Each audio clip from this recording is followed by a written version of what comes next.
मयि स्थितो मदङ्गेषु स्वतन्त्रो व्याप्तवान् हरिः स विष्णुश्च स्वतन्त्रं मां स्वेच्छयावर्तयत्यजः स्वात्मनस्तस्य पूजा स्युः मनोवाक्कायवृत्तयः ममैताः इति कर्तारमुद्देश्यञ्च हरिं स्मरेत् व्यासाय भवनाशाय श्रीशाय गुणराशये हृद्याय शुद्धविद्याय मध्वाय च नमो नमः। धर्मविज्ञानवैराग्यपरमैश्वर्यशालिनः आनन्दतीर्थभगवत्पादान् वन्दे निरन्तरं भवति यदनुभावादेण मूकोऽपि वाग्मी जडमतिरपि जन्तुर्जायते प्राज्ञमौलिः सकलवचनचेतो देवता भारती सा मम वचसि निधत्तां सन्निधिं मानसे च। नमोऽस्तु तात्विका देवाः विष्णुभक्तिपरायणाः धर्ममार्गे प्रेरयन्तु भवन्तः सर्वदेव हि।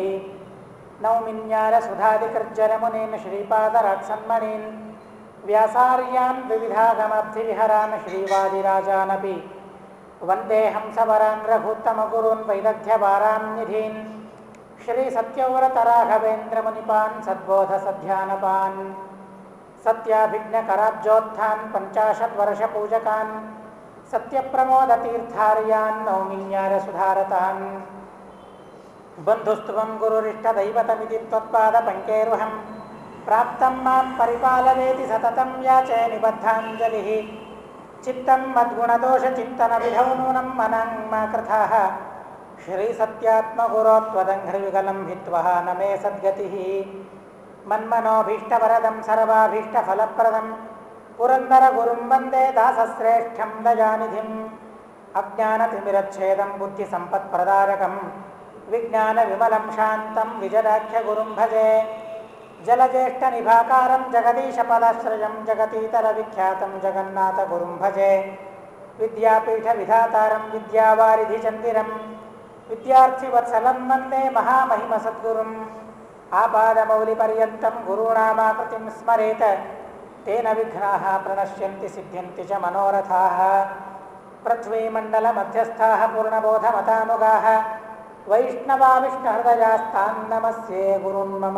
स्वस्त्यस्तु श्रीमल्लक्ष्मीनृसिंहस्य श्रियं दिशतु मे नखः स्वभक्ताभीष्टदानारसमुपात्तदशाकृतेः। ರಾಘವೇಂದ್ರ ಸ್ವಾಮಿಗಳು ತಾವು ಗೋಪಿಕಾಂಬೆಯ ಗರ್ಭದಲ್ಲಿ ಇದ್ದಾಗಲೇ ಅನೇಕ ತರಹದ ಲೀಲೆಗಳನ್ನು ಒಳಗೆ ಇರುವ ಪುರುಷ ಎಂಥವನು ಅಂತನ್ನೋದನ್ನು ತಿಳಿಸೋದಕ್ಕಾಗಿ ತೋರಿಸ್ತಾ ಇದ್ದಾರೆ. ಆ ತರಹದ ಭಾವನೆಗಳು ತಾಯಿಯಲ್ಲಿ ಬರ್ತದೆ ಅಂತ ಹೇಳ್ತಾರೆ. ಒಬ್ಬ ಪರಪುರುಷ ಒಳಗೆ ಇದ್ದಾಗ, ಹೊಟ್ಟೆಯ ಒಳಗೆ ಇದ್ದಾಗ ಸ್ತ್ರೀಯಲ್ಲಿಯೂ ಸಹ ಭಾವನೆಗಳು ಬದಲಾಗ್ತದೆ. ಸಜ್ಜನ ಇದ್ದ ಅಂತ ಅಂದರೆ ಒಳ್ಳೆ ಒಳ್ಳೆ ಅಪೇಕ್ಷೆಗಳು, ಒಳ್ಳೆ ಒಳ್ಳೆ ಕೆಲಸಗಳನ್ನು ಮಾಡ್ತಾರೆ. ಆ ರೀತಿಯಾಗಿ ಒಳ್ಳೆಯ ಕೆಲಸಗಳನ್ನು ಗೋಪಿಕಾಂಬೆ ಮಾಡ್ತಾ ನನ್ನ ಹೊಟ್ಟೆಯ ಒಳಗೂ ಕೂಡ ಇಂಥವನೇ ಇದ್ದಾನೆ ಅಂತ ಅನ್ನೋದನ್ನು ತೋರಿಸ್ತಾ ಇದ್ದಾಳೆ. ಸ್ವಯಂ ಪತಿವ್ರತಾ ಸ್ತ್ರೀಯವರು ಹಿಂದೆ ಅದನ್ನು ಬಹಳ ಸುಂದರವಾಗಿ, ಬಹಳ ಅದ್ಭುತವಾದ ರೀತಿಯಲ್ಲಿ ತಿಳಿಸಿದ್ದಾರೆ. ಅಂತಹ ಸಾಧ್ವಿಯಾದ ಪತಿವ್ರತಾ ಶಿರೋಮಣಿಯಾದ ಅವಳು ಗರ್ಭವನ್ನು ಧಾರಣೆ ಮಾಡಿ ಗರ್ಭಿಣಿ ಸ್ತ್ರೀಯರು ಹೇಗಿರಬೇಕು ಅಂತ ಅನ್ನೋದನ್ನು ಕೂಡ ಅವಳು ತಿಳಿಸ್ತಾ ಇದ್ದಾಳೆ. ಒಳ್ಳೊಳ್ಳೆಯ ಕಥೆಗಳನ್ನು ಕೇಳಬೇಕು ಅಂತ ಹೇಳ್ತಾರೆ. ಒಳ್ಳೊಳ್ಳೆಯ ಮಾತುಗಳನ್ನು ಎಲ್ಲರ ಜೊತೆಗೆ ಆಡಬೇಕು ಅಂತ ಹೇಳ್ತಾರೆ. ಒಳ್ಳೆಯ ಆಹಾರವನ್ನು ಸ್ವೀಕಾರ ಮಾಡಬೇಕು ಅಂತ ಹೇಳಿದ್ದಾರೆ. ಶಾಸ್ತ್ರದಲ್ಲಿ ಗರ್ಭಿಣಿ ಸ್ತ್ರೀಯರಿಗೆ ಧರ್ಮಗಳನ್ನು ಯಾವುದನ್ನು ವಿಧಾನ ಮಾಡಿದ್ದಾರೆ ಆ ಎಲ್ಲ ಧರ್ಮಗಳನ್ನು ಅವಳು ಸ್ವಯಂ ತಾನು ಪಾಲನೆ ಮಾಡ್ತಾ ಇದ್ದಾಳೆ. ಒಳ್ಳೆಯ ಮಗ ಬೇಕು ಅಂತ ಅನ್ನೋದಕ್ಕಾಗಿ ಅನೇಕ ಕಠಿಣವಾದ ನಿಯಮಗಳನ್ನು ಪಾಲನೆ ಮಾಡ್ತಾಳೆ. ಮಾಡಬೇಕು ಅಂತ ಹೇಳ್ತಾರೆ ಗರ್ಭಿಣಿ ಸ್ತ್ರೀಯರು. ಖಾರ ತಿನ್ನಬೇಕು ಅಂತ ಕೆಲವು ಸಲ ಅನ್ನಿಸ್ತದೆ, ಆದರೆ ಗರ್ಭಿಣಿ ಸ್ತ್ರೀಯರು ತಿನ್ನಲಿಕ್ಕೆ ಹೋಗಬಾರದು ಅಂತ ಹೇಳಿದ್ದಾರೆ. ಅದರಿಂದ ಒಳಗಿರುವ ಆ ಜೀವನಿಗೆ ಅನಿಷ್ಟ ಆಗ್ತದೆ, ಖೇದ ಆಗ್ತದೆ, ದುಃಖ ಆಗ್ತದೆ ಅನ್ನೋದಕ್ಕಾಗಿ ಹೆಚ್ಚಿನ ಖಾರವನ್ನು ತಿನ್ನಬಾರದು. ಹೆಚ್ಚು ಕಹಿ, ಹೆಚ್ಚು ಹುಳಿ, ಹಳಸಿ ಹೋದ ಪದಾರ್ಥಗಳು, ದೇವರಿಗೆ ನೈವೇದ್ಯ ಮಾಡದೇ ಇರತಕ್ಕಂತಹ ಪದಾರ್ಥಗಳು, ಇವುಗಳನ್ನು ಯಾವುದನ್ನೂ ಸ್ವೀಕಾರ ಮಾಡಬಾರದು ಅಂತ ಶಾಸ್ತ್ರದಲ್ಲಿ ಹೇಳಿದ್ದಾರೆ. ಅದೇ ರೀತಿಯಲ್ಲಿ ತಾನು ಧರ್ಮಗಳನ್ನು ಪಾಲನೆ ಮಾಡ್ತಾ ಧಾರ್ಮಿಕನಾದ ವ್ಯಕ್ತಿ ನನ್ನ ಹೊಟ್ಟೆಯಲ್ಲಿ ಇದ್ದಾನೆ ಅಂತನ್ನೋದನ್ನು ತನ್ನ ಲೀಲೆಗಳಿಂದ ತನ್ನ ವ್ಯಾಪಾರಗಳಿಂದ ತೋರಿಸ್ತಾ ಇದ್ದಾರೆ. ರಾಘವೇಂದ್ರ ಸ್ವಾಮಿಗಳು ಅವತಾರವನ್ನು ತಾಳಿದ್ದಾರೆ. ನಾಮಕರಣ ಮಾಡಬೇಕು ಅಂತ ಹೇಳಿ ಜನರನ್ನೆಲ್ಲ ತನ್ನ ಬಂಧು ಬಾಂಧವರಿಂದ ಕೂಡಿಕೊಂಡು ನಾಮಕರಣವನ್ನು ಮಾಡ್ತಾರೆ. ಉದಯಸ್ತಪಟೀರ ಹೇಮ ಪೃಥ್ವೀಧರ ಪರ್ಯಂತ ಧರಾಚರೈರ್ಜನೌಘೈ ಅಭಿವಂದ್ಯರಿತೀವ ಬಾಲಕಸ್ಯ ವ್ಯತನೋದು ವೆಂಕಟನಾಥ ನಾಮತಾತಃ. ಭಗವಂತನ ಅದರಲ್ಲಿಯೂ ಕುಲದೇವತೆಯ ಹೆಸರನ್ನು ಇಟ್ಟು ನಾರಾಯಣ ಪಂಡಿತಾಚಾರ್ಯರು ಹೇಳ್ತಾರಲ್ಲ, ಕುಲದೇವತಾಯಾ ಭಕ್ತಿಂ ಬಬಂಧ ನಿಜ ಧರ್ಮರಥ ಸಧೀರ. ನಮ್ಮ ಧರ್ಮಗಳನ್ನು ನಾವು ತಿಳ್ಕೊಂಡಿರಬೇಕು. ಆ ಧರ್ಮಗಳನ್ನು ಅವಶ್ಯವಾಗಿ ಪಾಲನೆ ಮಾಡಬೇಕು. ಅದರಲ್ಲಿ ಮೊಟ್ಟ ಮೊದಲನೇ ಧರ್ಮ ಅಂತ ಅಂದರೆ ನಮ್ಮ ಕುಲದೇವರಿಗೆ ನಾವು ಶರಣು ಹೋಗೋದು. ನಮ್ಮ ಕುಲದೇವರನ್ನು ಪ್ರತಿನಿತ್ಯ ಸ್ಮರಣೆ ಮಾಡೋದು. ನಿತ್ಯವೂ ಶ್ರೀನಿವಾಸನ ಸ್ತೋತ್ರವನ್ನು, ನರಸಿಂಹನ ಸ್ತೋತ್ರವನ್ನು, ಯಾರು ಕುಲದೇವರಾಗಿರ್ತಾರೆ ಅವರ ಸ್ಮರಣೆಯನ್ನು, ಅವರ ಸ್ತೋತ್ರವನ್ನು ಪ್ರತಿನಿತ್ಯ 3 ಹೊತ್ತು ತಪ್ಪದೇನೆ ಸಂಧ್ಯಾವಂದನೆಯನ್ನು ಯಾವ ರೀತಿಯಾಗಿ ಮಾಡುತ್ತೇವೆ ಅದೇ ರೀತಿಯಾಗಿ 3 ಹೊತ್ತು ನಮ್ಮ ಕುಲದೇವರ ಸ್ಮರಣೆಯನ್ನು ಸ್ತೋತ್ರವನ್ನು ಮಾಡಬೇಕು ಅಂತ ಹೇಳ್ತಾರೆ. ಏನೇ ಆಪತ್ತು ಬರಲಿ, ಏನೇ ದುಃಖ ಆಗಲಿ, ಏನೇ ತೊಂದರೆಯಾಗಿದೆ ಅಂತ ಅನ್ನಿಸ್ಲಿ, ಕುಲದೇವರ ಸ್ಮರಣೆ ಮಾಡೋದು. ಕುಲಗುರುಗಳು, ಕುಲದೇವತೆ, ಕುಲಗುರುಗಳು ಅವರನ್ನು ಸರ್ವಥಾ ಪರಿತ್ಯಾಗ ಮಾಡೋ ಹಾಗಿಲ್ಲ ಅಂತ ಹೇಳ್ತಾರೆ. ಏನೇ ಕಾರಣ ಇರಲಿ ಕುಲದೇವತೆಯನ್ನು, ಕುಲಗುರುಗಳನ್ನು ಸರ್ವಥಾ ಪರಿತ್ಯಾಗ ಮಾಡೋ ಹಾಗಿಲ್ಲ. ಕೆಲವರೆಲ್ಲ ಚೇಷ್ಟೆ ಮಾಡ್ತಾ ಇರ್ತಾರೆ, ಏನ್ರಿ ನಿಮ್ಮ ಶ್ರೀನಿವಾಸ ದೇವರು ಏನು ಮಾಡ್ತಾನೆ, ಬರೀ ಹಣ ತೆಗೆದುಕೊಳ್ತಾನೆ ಅಷ್ಟೇ. ನಮ್ಮ ನರಸಿಂಹದೇವರು ನೋಡ್ರಿ, ಅವನ ಅರ್ಧ ತೆಗೆದುಕೊಂಡ್ರೆ ಅರ್ಧ ಹೊರ ಕೊಡ್ತಾನೆ. ಪಾನಕ ನರಸಿಂಹದೇವರು ಅಂತ ಇದ್ದಾರೆ. ಅದರಲ್ಲಿ ನೀವು ಒಂದು ತಂಬೆಗೆ ಪಾನಕ ಹಾಕಬೇಕು ಅಂತ ಇಟ್ಕೊಂಡ್ರೆ ಸರಿಯಾಗಿ ಅರ್ಧ ಮಾತ್ರ ಒಳಗೆ ಹೋಗ್ತದೆ, ಅರ್ಧ ನಮಗಾಗಿ ಉಳಿಸ್ತಾನಂತೆ ಭಗವಂತ. ನೀವು ಒಂದು ವಾಟಕ ಅಷ್ಟೇ ಅದರಲ್ಲಿ ಪಾನಕ ಹಾಕಬೇಕು ಅಂತ ಮಾಡಿದರೆ ಅರ್ಧ ಮಾತ್ರ ಒಳಗೆ ಹೋಗ್ತದೆ, ಅರ್ಧ ಮಾತ್ರ ನಮಗೆ ಸಿಗ್ತದೆ. ನಮ್ಮ ದೇವರು ನೋಡ್ರಿ, ನಮ್ಮ ದೇವರಿಗೆ ಏನೇ ಹಾಕ್ರಿ ಅರ್ಧ ತೆಗೆದುಕೊಳ್ತಾನೆ, ಅರ್ಧ ಕೊಡ್ತಾನೆ. ನಿಮ್ಮ ದೇವರು ಹಾಗಲ್ಲ, ಇದ್ದದ್ದನ್ನ ಕಸ್ಕೊಂಡ್ಬಿಡ್ತಾನೆ ನಿಮ್ಮ ದೇವರು, ವೆಂಕಟೇಶ ದೇವರು. ಹೀಗಾಗಿ ನಮ್ಮ ಕುಲದೇವರ ಹತ್ರ ಬನ್ನಿರಿ, ನಮ್ಮ ಕುಲದೇವರ ಸ್ಮರಣೆ ಮಾಡಿರಿ. ಯದ್ಯಪಿ ಭಗವಂತನ ಅವತಾರಗಳು ಒಂದೇ, ಯಾವುದೇ ಭೇದ ಇಲ್ಲ, ಅದರಲ್ಲಿ ಯಾವ ವಿಚಾರವೂ ಇಲ್ಲ, ಸರ್ವಥಾ ಯಾವ ವಿಚಾರವೂ ಇಲ್ಲ. ಆದರೆ ನಮ್ಮ ಕುಲದೇವರು ವೆಂಕಟೇಶ ದೇವರು ಹೌದಾ, ನರಸಿಂಹದೇವರು ಆ ದೇವರು ಒಂದೇ ಹೌದಾ. ಅವತಾರದಲ್ಲಿ ಸರ್ವಥಾ ಭೇದ ಚಿಂತನೆಯನ್ನು ಮಾಡಬಾರದು ಅಂತ ಮಧ್ವಾಚಾರ್ಯರು ಹೇಳಿದ ಮೇಲೆ ಯಾವ ದೇವರಾದರೆ ಏನ್ರಿ, ಈ ಸಲ ನಾನು ನರಸಿಂಹದೇವರ ಹತ್ರ ಹೋಗ್ತೇನೆ, ಹೋಗಿ ಬೇಸರ ಬಂದು ಹೋಗ್ಬಿಟ್ಟಿದೆ ಶ್ರೀನಿವಾಸ ದೇವರ ಹತ್ರ. ಬರೀ ಹಣ ಹಾಕಬೇಕು ಹುಂಡಿಯಲ್ಲಿ, ಹಣ ಹಾಕೋ ಪ್ರಸಂಗನೇ ಇಲ್ಲ ಅಲ್ಲಿಗೆ ಹೋದರೆ. ನರಸಿಂಹದೇವರ ಹತ್ರ ಹೋದರೆ ನಾವೆಷ್ಟು ₹1 ₹10 ಎಷ್ಟು ಹಾಕಿದರೆ ಸಾಕು. ಆದರೆ ಶ್ರೀನಿವಾಸ ದೇವರು ಅಂದರೆ ಹಾಗಲ್ಲ, ಹುಂಡಿ ತೆಗೆದಿಡಬೇಕಲ್ಲ, ಅವನಿಗಾಗಿ ಹಾಕಬೇಕು ಅಂತ ಹುಂಡಿ ತೆಗೆದಿಟ್ಟು ಹಾಕಬೇಕು ಅನ್ನೋದಕ್ಕಾಗಿ ಈ ಬಾರಿ ಶ್ರೀನಿವಾಸ ಬೇಡ, ಈ ಬಾರಿ ನರಸಿಂಹದೇವರ ಹತ್ರ ಹೋಗೋಣ ಅಂತ ನಾವು ಯಾರಾದರೂ ವಿಚಾರ ಮಾಡ್ತೀವೇನು? ಯಾರೂ ಮಾಡೋದಿಲ್ಲಲ್ಲ.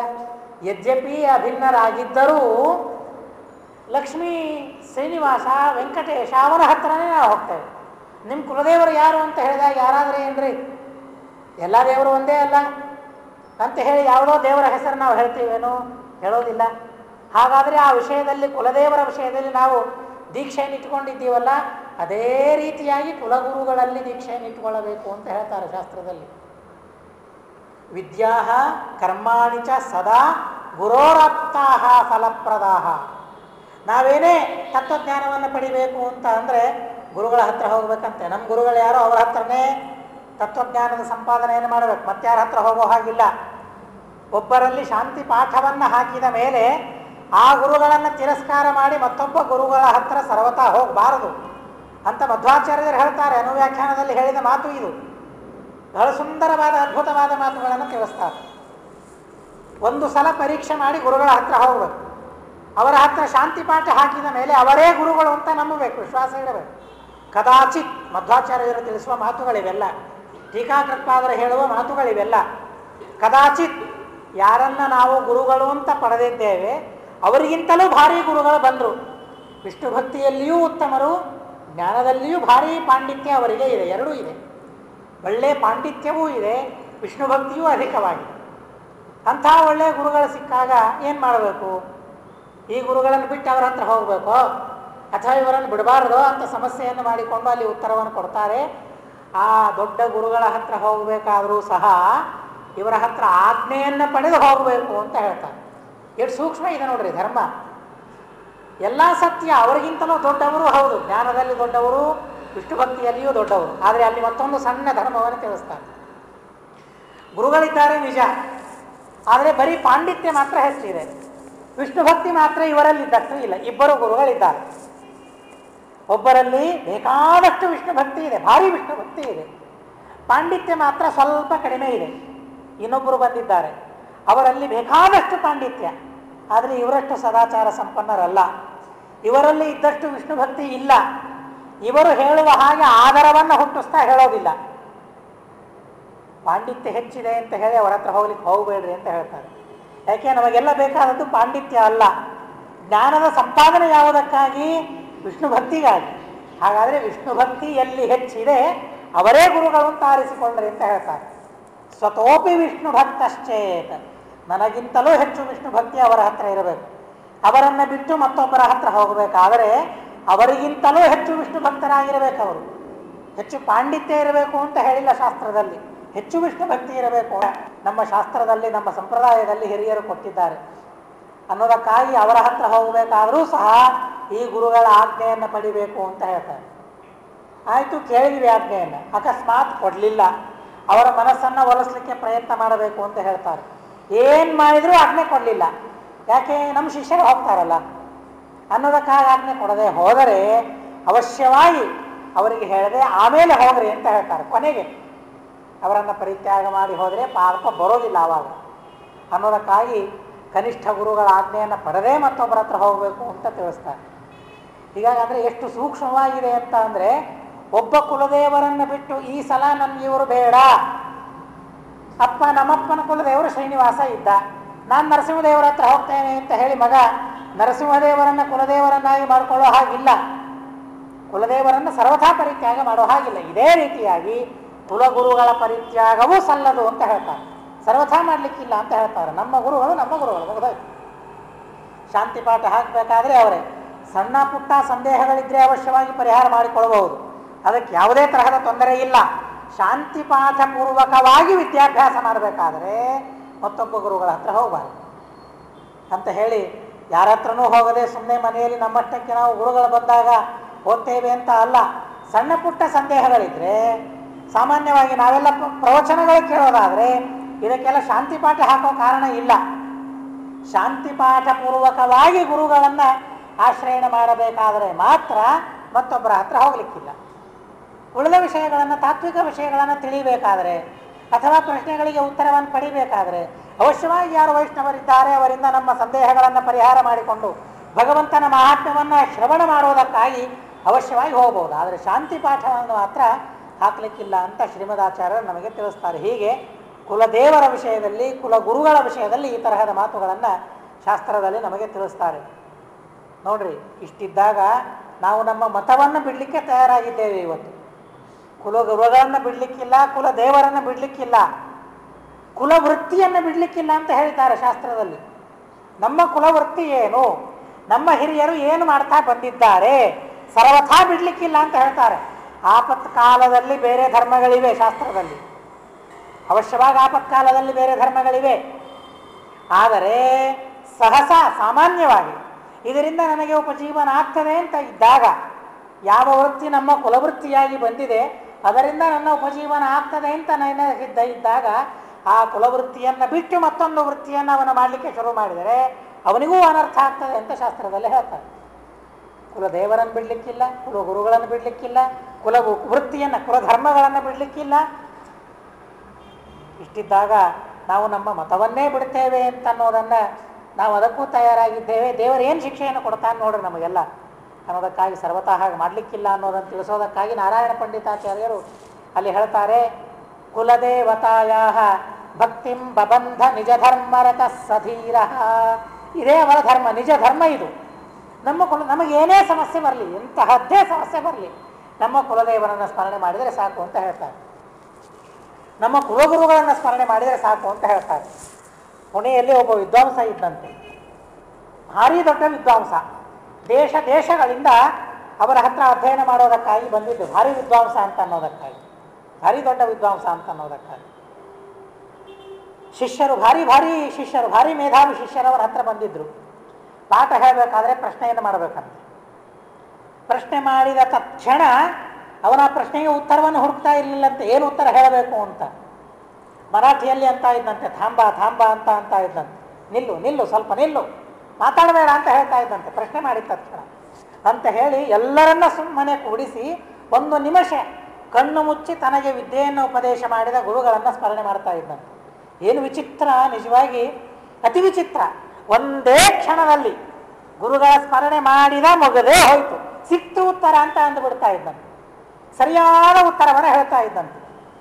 ಅಂದರೆ ನೋಡ್ರಿ, ಅತಿ ದೊಡ್ಡದಾದ ಜಟಿಲವಾದ ತಾತ್ವಿಕ ಪ್ರಶ್ನೆ ಬಂದಾಗಲೂ ಸಹ ಕೇವಲ ಗುರುಗಳ ಸ್ಮರಣೆ ಮಾಡಿದರೆ ಸಾಕು, ನನಗೆ ಉಪದೇಶ ಮಾಡಿದ ಗುರುಗಳ ಸ್ಮರಣೆ ಮಾಡಿದರೆ ಸಾಕು, ಆ ಪ್ರಶ್ನೆ ಆ ಸಮಸ್ಯೆಯೂ ಪರಿಹಾರ ಆಗಿ ಹೋಗ್ಬಿಡ್ತಾ ಇತ್ತಂತೆ ಅವನಿಗೆ.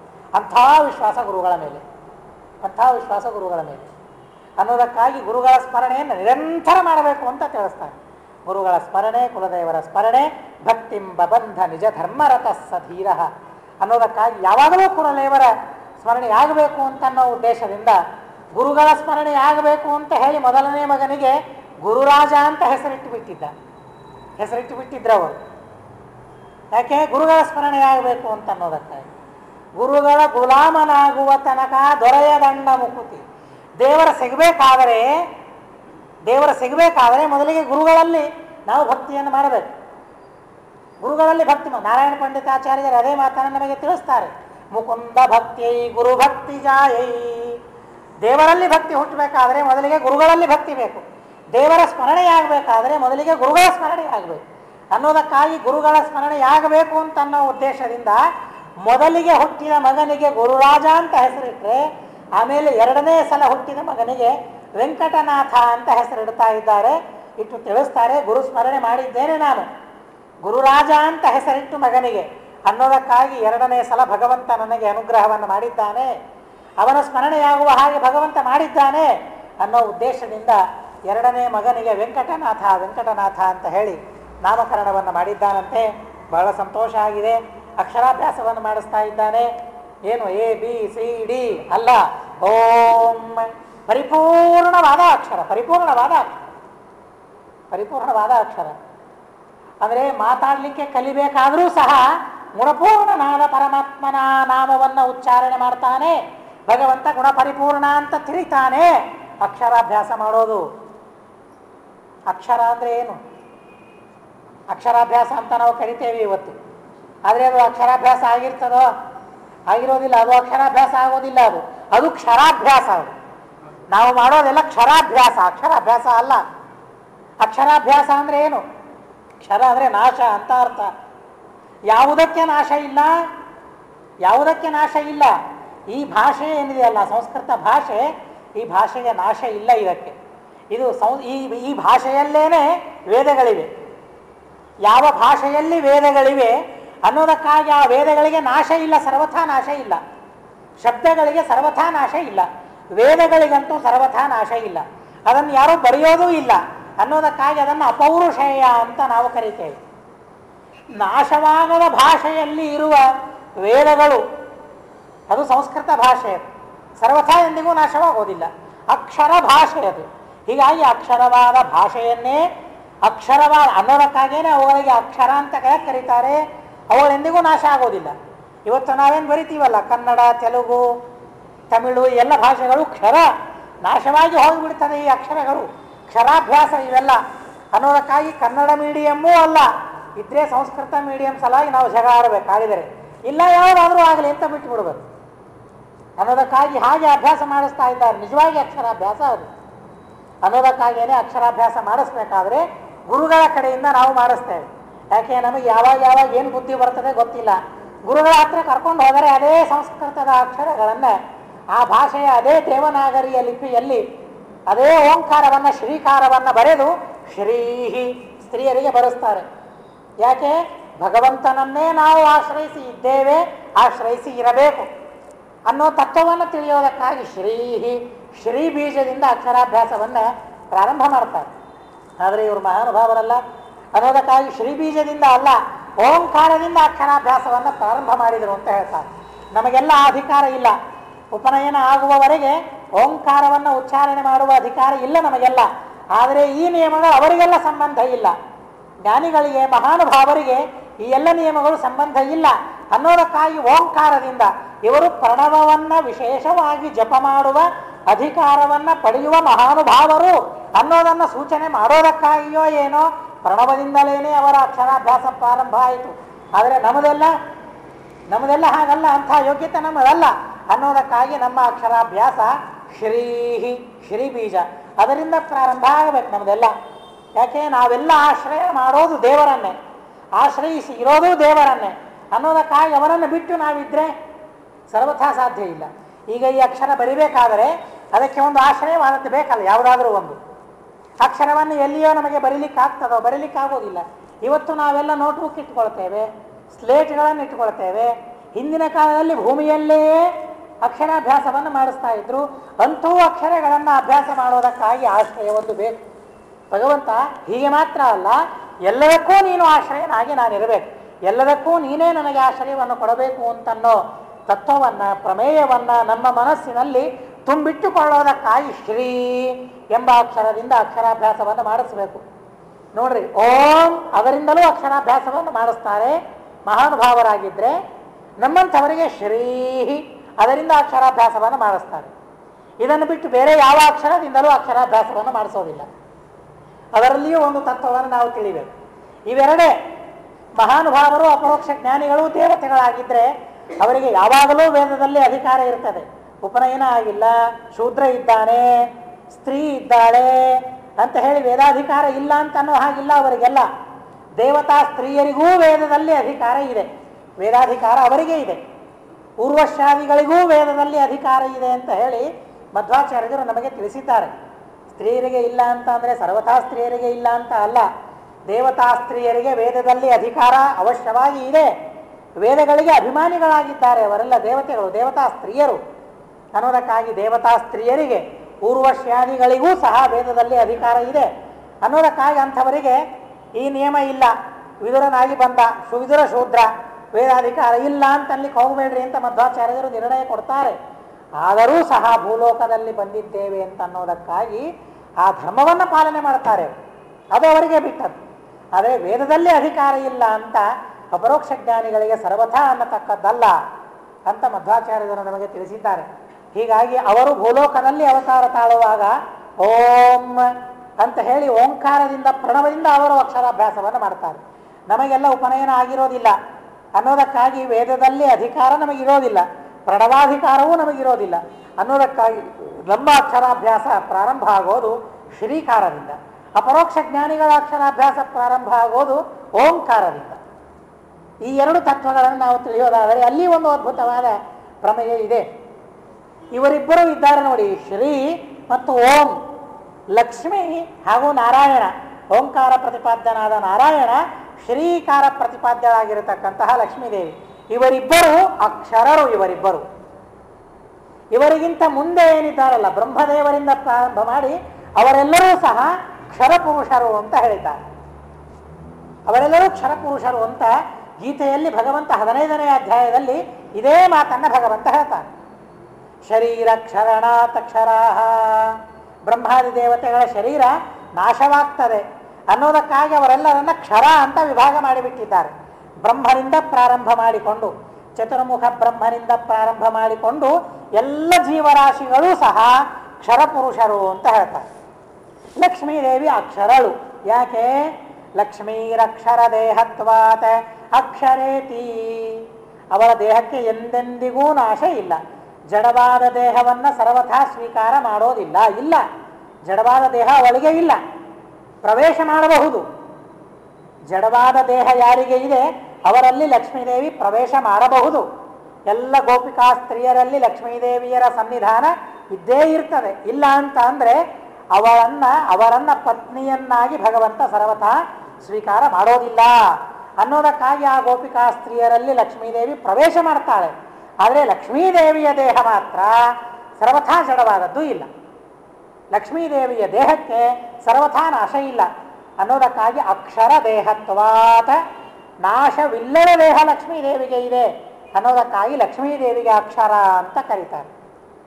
ಲಕ್ಷ್ಮೀದೇವಿಯ ದೇಹವೇ ನಾಶವಾಗದೇ ಇರುವಾಗ ಆ ಲಕ್ಷ್ಮಿಗೂ ಆಶ್ರಯನಾಗಿರತಕ್ಕಂತಹ ಪರಮಾತ್ಮ ಶ್ರೀಹಿ ಅಂತ ಯಾಕೆ ಕರೀತಾರೆ ಲಕ್ಷ್ಮೀದೇವಿಗೆ?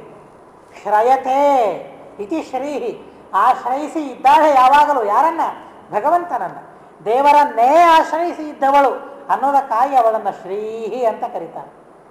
ದೇವರನ್ನ ಓಂ ಅಂತ ಕರೀತಾರೆ. ಯಾಕೆ? ಪರಿಪೂರ್ಣ.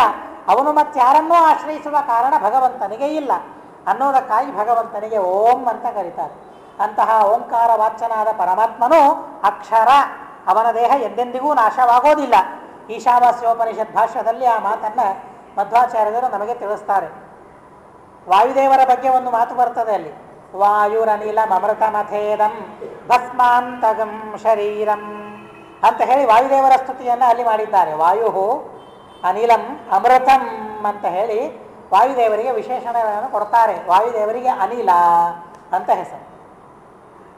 ಅದು ಯಾಕೆ ಅಂತ ಪ್ರಸ್ತುತ ಬೇಡ. ಮತ್ತೊಂದು ಹೆಸರು ಅಮೃತ ಅಂತ ವಾಯುದೇವರಿಗೆ ಮತ್ತೊಂದು ಹೆಸರು. ಅಮೃತ ಅಂದರೆ ಏನು? ಮರಣ ಇಲ್ಲದೇ ಇದ್ದವರು ಅಂತ ಅರ್ಥ. ಹಾಗಾದರೆ ವಾಯುದೇವರಿಗೆ ಮರಣ ಇಲ್ಲ ಅಂತ ಅಂದರೆ ಹೇಗೆ? ಜಡವಾದ ಶರೀರವನ್ನು ಹೇಳಿದ್ದೀವಲ್ಲ, ಜಡವಾದ ಶರೀರ ಇದೆ, ಆ ಶರೀರದ ವಿಯೋಗ ಆಗ್ತದೆ ಅಂದರೆ ಅದೇ ಮರಣ. ಶರೀರದ ವಿಯೋಗವೇ ಮರಣ, ಶರೀರದ ಸಂಯೋಗವೇ ಜನನ. ಶರೀರದ ಸಂಯೋಗವಾಗ್ತದೆ, ಜನನವೂ ಇದೆ, ಶರೀರದ ವಿಯೋಗವೂ ಆಗ್ತದೆ, ಮರಣವೂ ವಾಯುದೇವರಿಗೆ ಇದೆ. ಹಾಗಾದರೆ ಅಮೃತ ಅಂತ ಹೇಗೆ ಕರೆದರು ಅಂತಂದರೆ, ಶರೀರ ಹೋದರೂ, ಶರೀರದ ವಿಯೋಗ ಆದರೂ, ಆ ತರಹದ ಮರಣ ಇದ್ದರೂ ಸಹ ಶರೀರದ ವಿಯೋಗವಾಗೋದರಿಂದ ಜ್ಞಾನದ ವಿಯೋಗ ಆಗೋದಿಲ್ಲ ಅವರಿಗೆ. ತಿಳುವಳಿಕೆ ಸರ್ವಥಾ ಹೋಗೋದಿಲ್ಲ. ಈಗ ನೋಡ್ರಿ, ನಮಗೆ ದೇಹ ಇದ್ದಾಗಲೇ ಮಲ್ಕೊಂಡಿರ್ತೇವೆ, ಜ್ಞಾನ ಆಗಿರೋದಿಲ್ಲ. ಎಬ್ಬಿಸ್ತಾ ಇರ್ತಾರೆ ಆದರೆ ಹೇಳೋದಿಲ್ಲ, ಗೊತ್ತಾಗೋದಿಲ್ಲ. ಏನಾಗ್ತದೆ ಮರೆತು ಬಿಟ್ಟಿರ್ತೇವೆ. ಮೈ ಮರೆತು ಬಿಟ್ಟಿದ್ದೇವೆ ಅಂತೀವಲ್ಲ, ನಿದ್ರೆ ಹೇಗೆ ಬಂತು? ಮೈ ಮರೆತು ಬಿಟ್ಟಿದ್ದೇವೆ ಅಂತ ಹೇಳಿಬಿಡ್ತೇವೆ. ನಾವು ಎಲ್ಲ ಮರೆತು ಬಿಟ್ಟಿರ್ತೇವೆ, ಏನೂ ಜ್ಞಾನ ಇರೋದಿಲ್ಲ. ದೇಹ ಇದ್ದಾಗಲೇ ಮಲಗಿಕೊಂಡಾಗ ಎಚ್ಚರಿಕೆ ನಮಗೆ ಇರೋದಿಲ್ಲ. ಏನೋ ಪ್ರಳಯದಲ್ಲಿ ನಮಗೇನು ಎಚ್ಚರಿಕೆ ಇರ್ತದೆ ಹೇಳ್ರಿ? ಸರ್ವಥಾ ಎಚ್ಚರಿಕೆ ಇರೋದಿಲ್ಲ. ಪ್ರಳಯದಲ್ಲಿ ದೇಹ ಇರೋದಿಲ್ಲ, ಈ ದೇಹ ಭೌತಿಕ ಕಾಯ ನಮಗೆ ಇರೋದಿಲ್ಲ. ವಾಯುದೇವರಿಗೂ ಜಡವಾದ ದೇಹ ಪ್ರಳಯ ಕಾಲದಲ್ಲಿ ಇರೋದಿಲ್ಲ, ಭೌತಿಕವಾದ ದೇಹ. ಭೌತಿಕವಾದ ಕಾಯ ದೇಹ ಇಲ್ಲದೇ ಇದ್ರೂ ಸಹ ವಾಯುದೇವರಿಗೆ ಜ್ಞಾನ ಮಾತ್ರ ಹಾಗೇನೆ ಇರ್ತದಂತೆ. ಪರಿಪೂರ್ಣವಾದ ಜ್ಞಾನ ಇರ್ತದೆ ಅಂತ ಹೇಳ್ತಾರೆ. ನಮಗೆ ಹೇಗೆ ಈಗ ಜ್ಞಾನ ಇದೆಯಲ್ಲ, ಇದಕ್ಕಿಂತಲೂ ಸ್ಫುಟವಾಗಿ, ಅತಿ ಸ್ಪಷ್ಟವಾಗಿ ಪ್ರಳಯ ಕಾಲದಲ್ಲಿಯೂ ವಾಯುದೇವರಿಗೆ ಜ್ಞಾನ ಇರ್ತದಂತೆ ಅನ್ನೋದಕ್ಕಾಗಿಯೇ ಯೋಯಂ ಪ್ರಳಯ ಕಾಲೇಪಿ ಪ್ರತಿಭಾತ ಪರಾವರಹ ಅಂತ ಹೇಳಿ ವಾಯುದೇವರ ಬಗ್ಗೆ ಹೇಳ್ತಾರೆ. ಶರೀರ ನಾಶವಾದರೂ ಜ್ಞಾನದ ನಾಶವಾಗುವುದಿಲ್ಲ ಅಂತ ಅನ್ನೋದಕ್ಕಾಗಿ ವಾಯುದೇವರಿಗೆ ಅಮೃತ ಅಂತ ಕರೆದಿದ್ದಾರೆ. ವಾಯುದೇವರೇ ಅಮೃತ ಅಂತಂದ ಮೇಲೆ ಮುಖ್ಯಾಮೃತ ಸ್ವಯಂ ರಾಮ. ನಮ್ಮ ರಾಮ ಏನಿದ್ದಾನಲ್ಲ, ಭಗವಂತ ಏನಿದ್ದಾನಲ್ಲ, ಅವನು ಮುಖ್ಯಾಮೃತ ಅಂತ ಹೇಳಿ ಅವನ ದೇಹವೂ ನಾಶವಾಗೋದಿಲ್ಲ ಅಂತ ಹೇಳ್ತಾನೆ. ದೇಹದ ನಾಶವಾದರೂ ಜ್ಞಾನದ ನಾಶವಾಗೋದಿಲ್ಲ ಅಂತ ಅನ್ನೋದಕ್ಕಾಗಿ ವಾಯುದೇವರನ್ನ ಅಮೃತ ಅಂತ ಕರೆದರೆ, ಮುಖ್ಯಾಮೃತ ಯಾರು? ಭಗವಂತ. ಲಕ್ಷ್ಮೀದೇವಿಯೂ ಮುಖ್ಯಾಮೃತ. ಲಕ್ಷ್ಮೀದೇವಿಗೂ ಮುಖ್ಯಾಮೃತನಾದವನು ಪರಮಾತ್ಮ. ಲಕ್ಷ್ಮೀದೇವಿಗೆ ನಿಜವಾಗಿ ಅಮೃತತ್ವವನ್ನು, ಅವಳ ದೇಹ ನಾಶವಾಗದೇ ಇರೋ ಹಾಗೆ ಮಾಡಿದವನು ಯಾರು? ಪರಮಾತ್ಮ. ಪರಮಾತ್ಮನ ಅನುಗ್ರಹದಿಂದ ಅದೆಲ್ಲ ಅನ್ನೋದಕ್ಕಾಗಿ ಮುಖ್ಯಾಮೃತನಾದವನು ರಾಮ, ಪರಮಾತ್ಮ ಅಂತ ಹೇಳಿ ಮಧ್ವಾಚಾರ್ಯರು ನಮಗೆ ತಿಳಿಸ್ತಾರೆ. ಹೀಗಾಗಿ ಇಬ್ಬರು ಅಕ್ಷರರು ಇದ್ದಾರೆ, ಒಂದು ಪರಮಾತ್ಮ ಮತ್ತೊಂದು ಲಕ್ಷ್ಮೀದೇವಿ. ಹೀಗಾಗಿ ಅಕ್ಷರಾಭ್ಯಾಸ ಮಾಡುವಾಗ ಯಾರ ದೇಹಕ್ಕೆ ನಾಶ ಇಲ್ಲ ಅಂಥವರ ನಾಮದಿಂದಲೇ ಅಕ್ಷರ ಅಭ್ಯಾಸವನ್ನು ಮಾಡುವ ಪದ್ಧತಿ.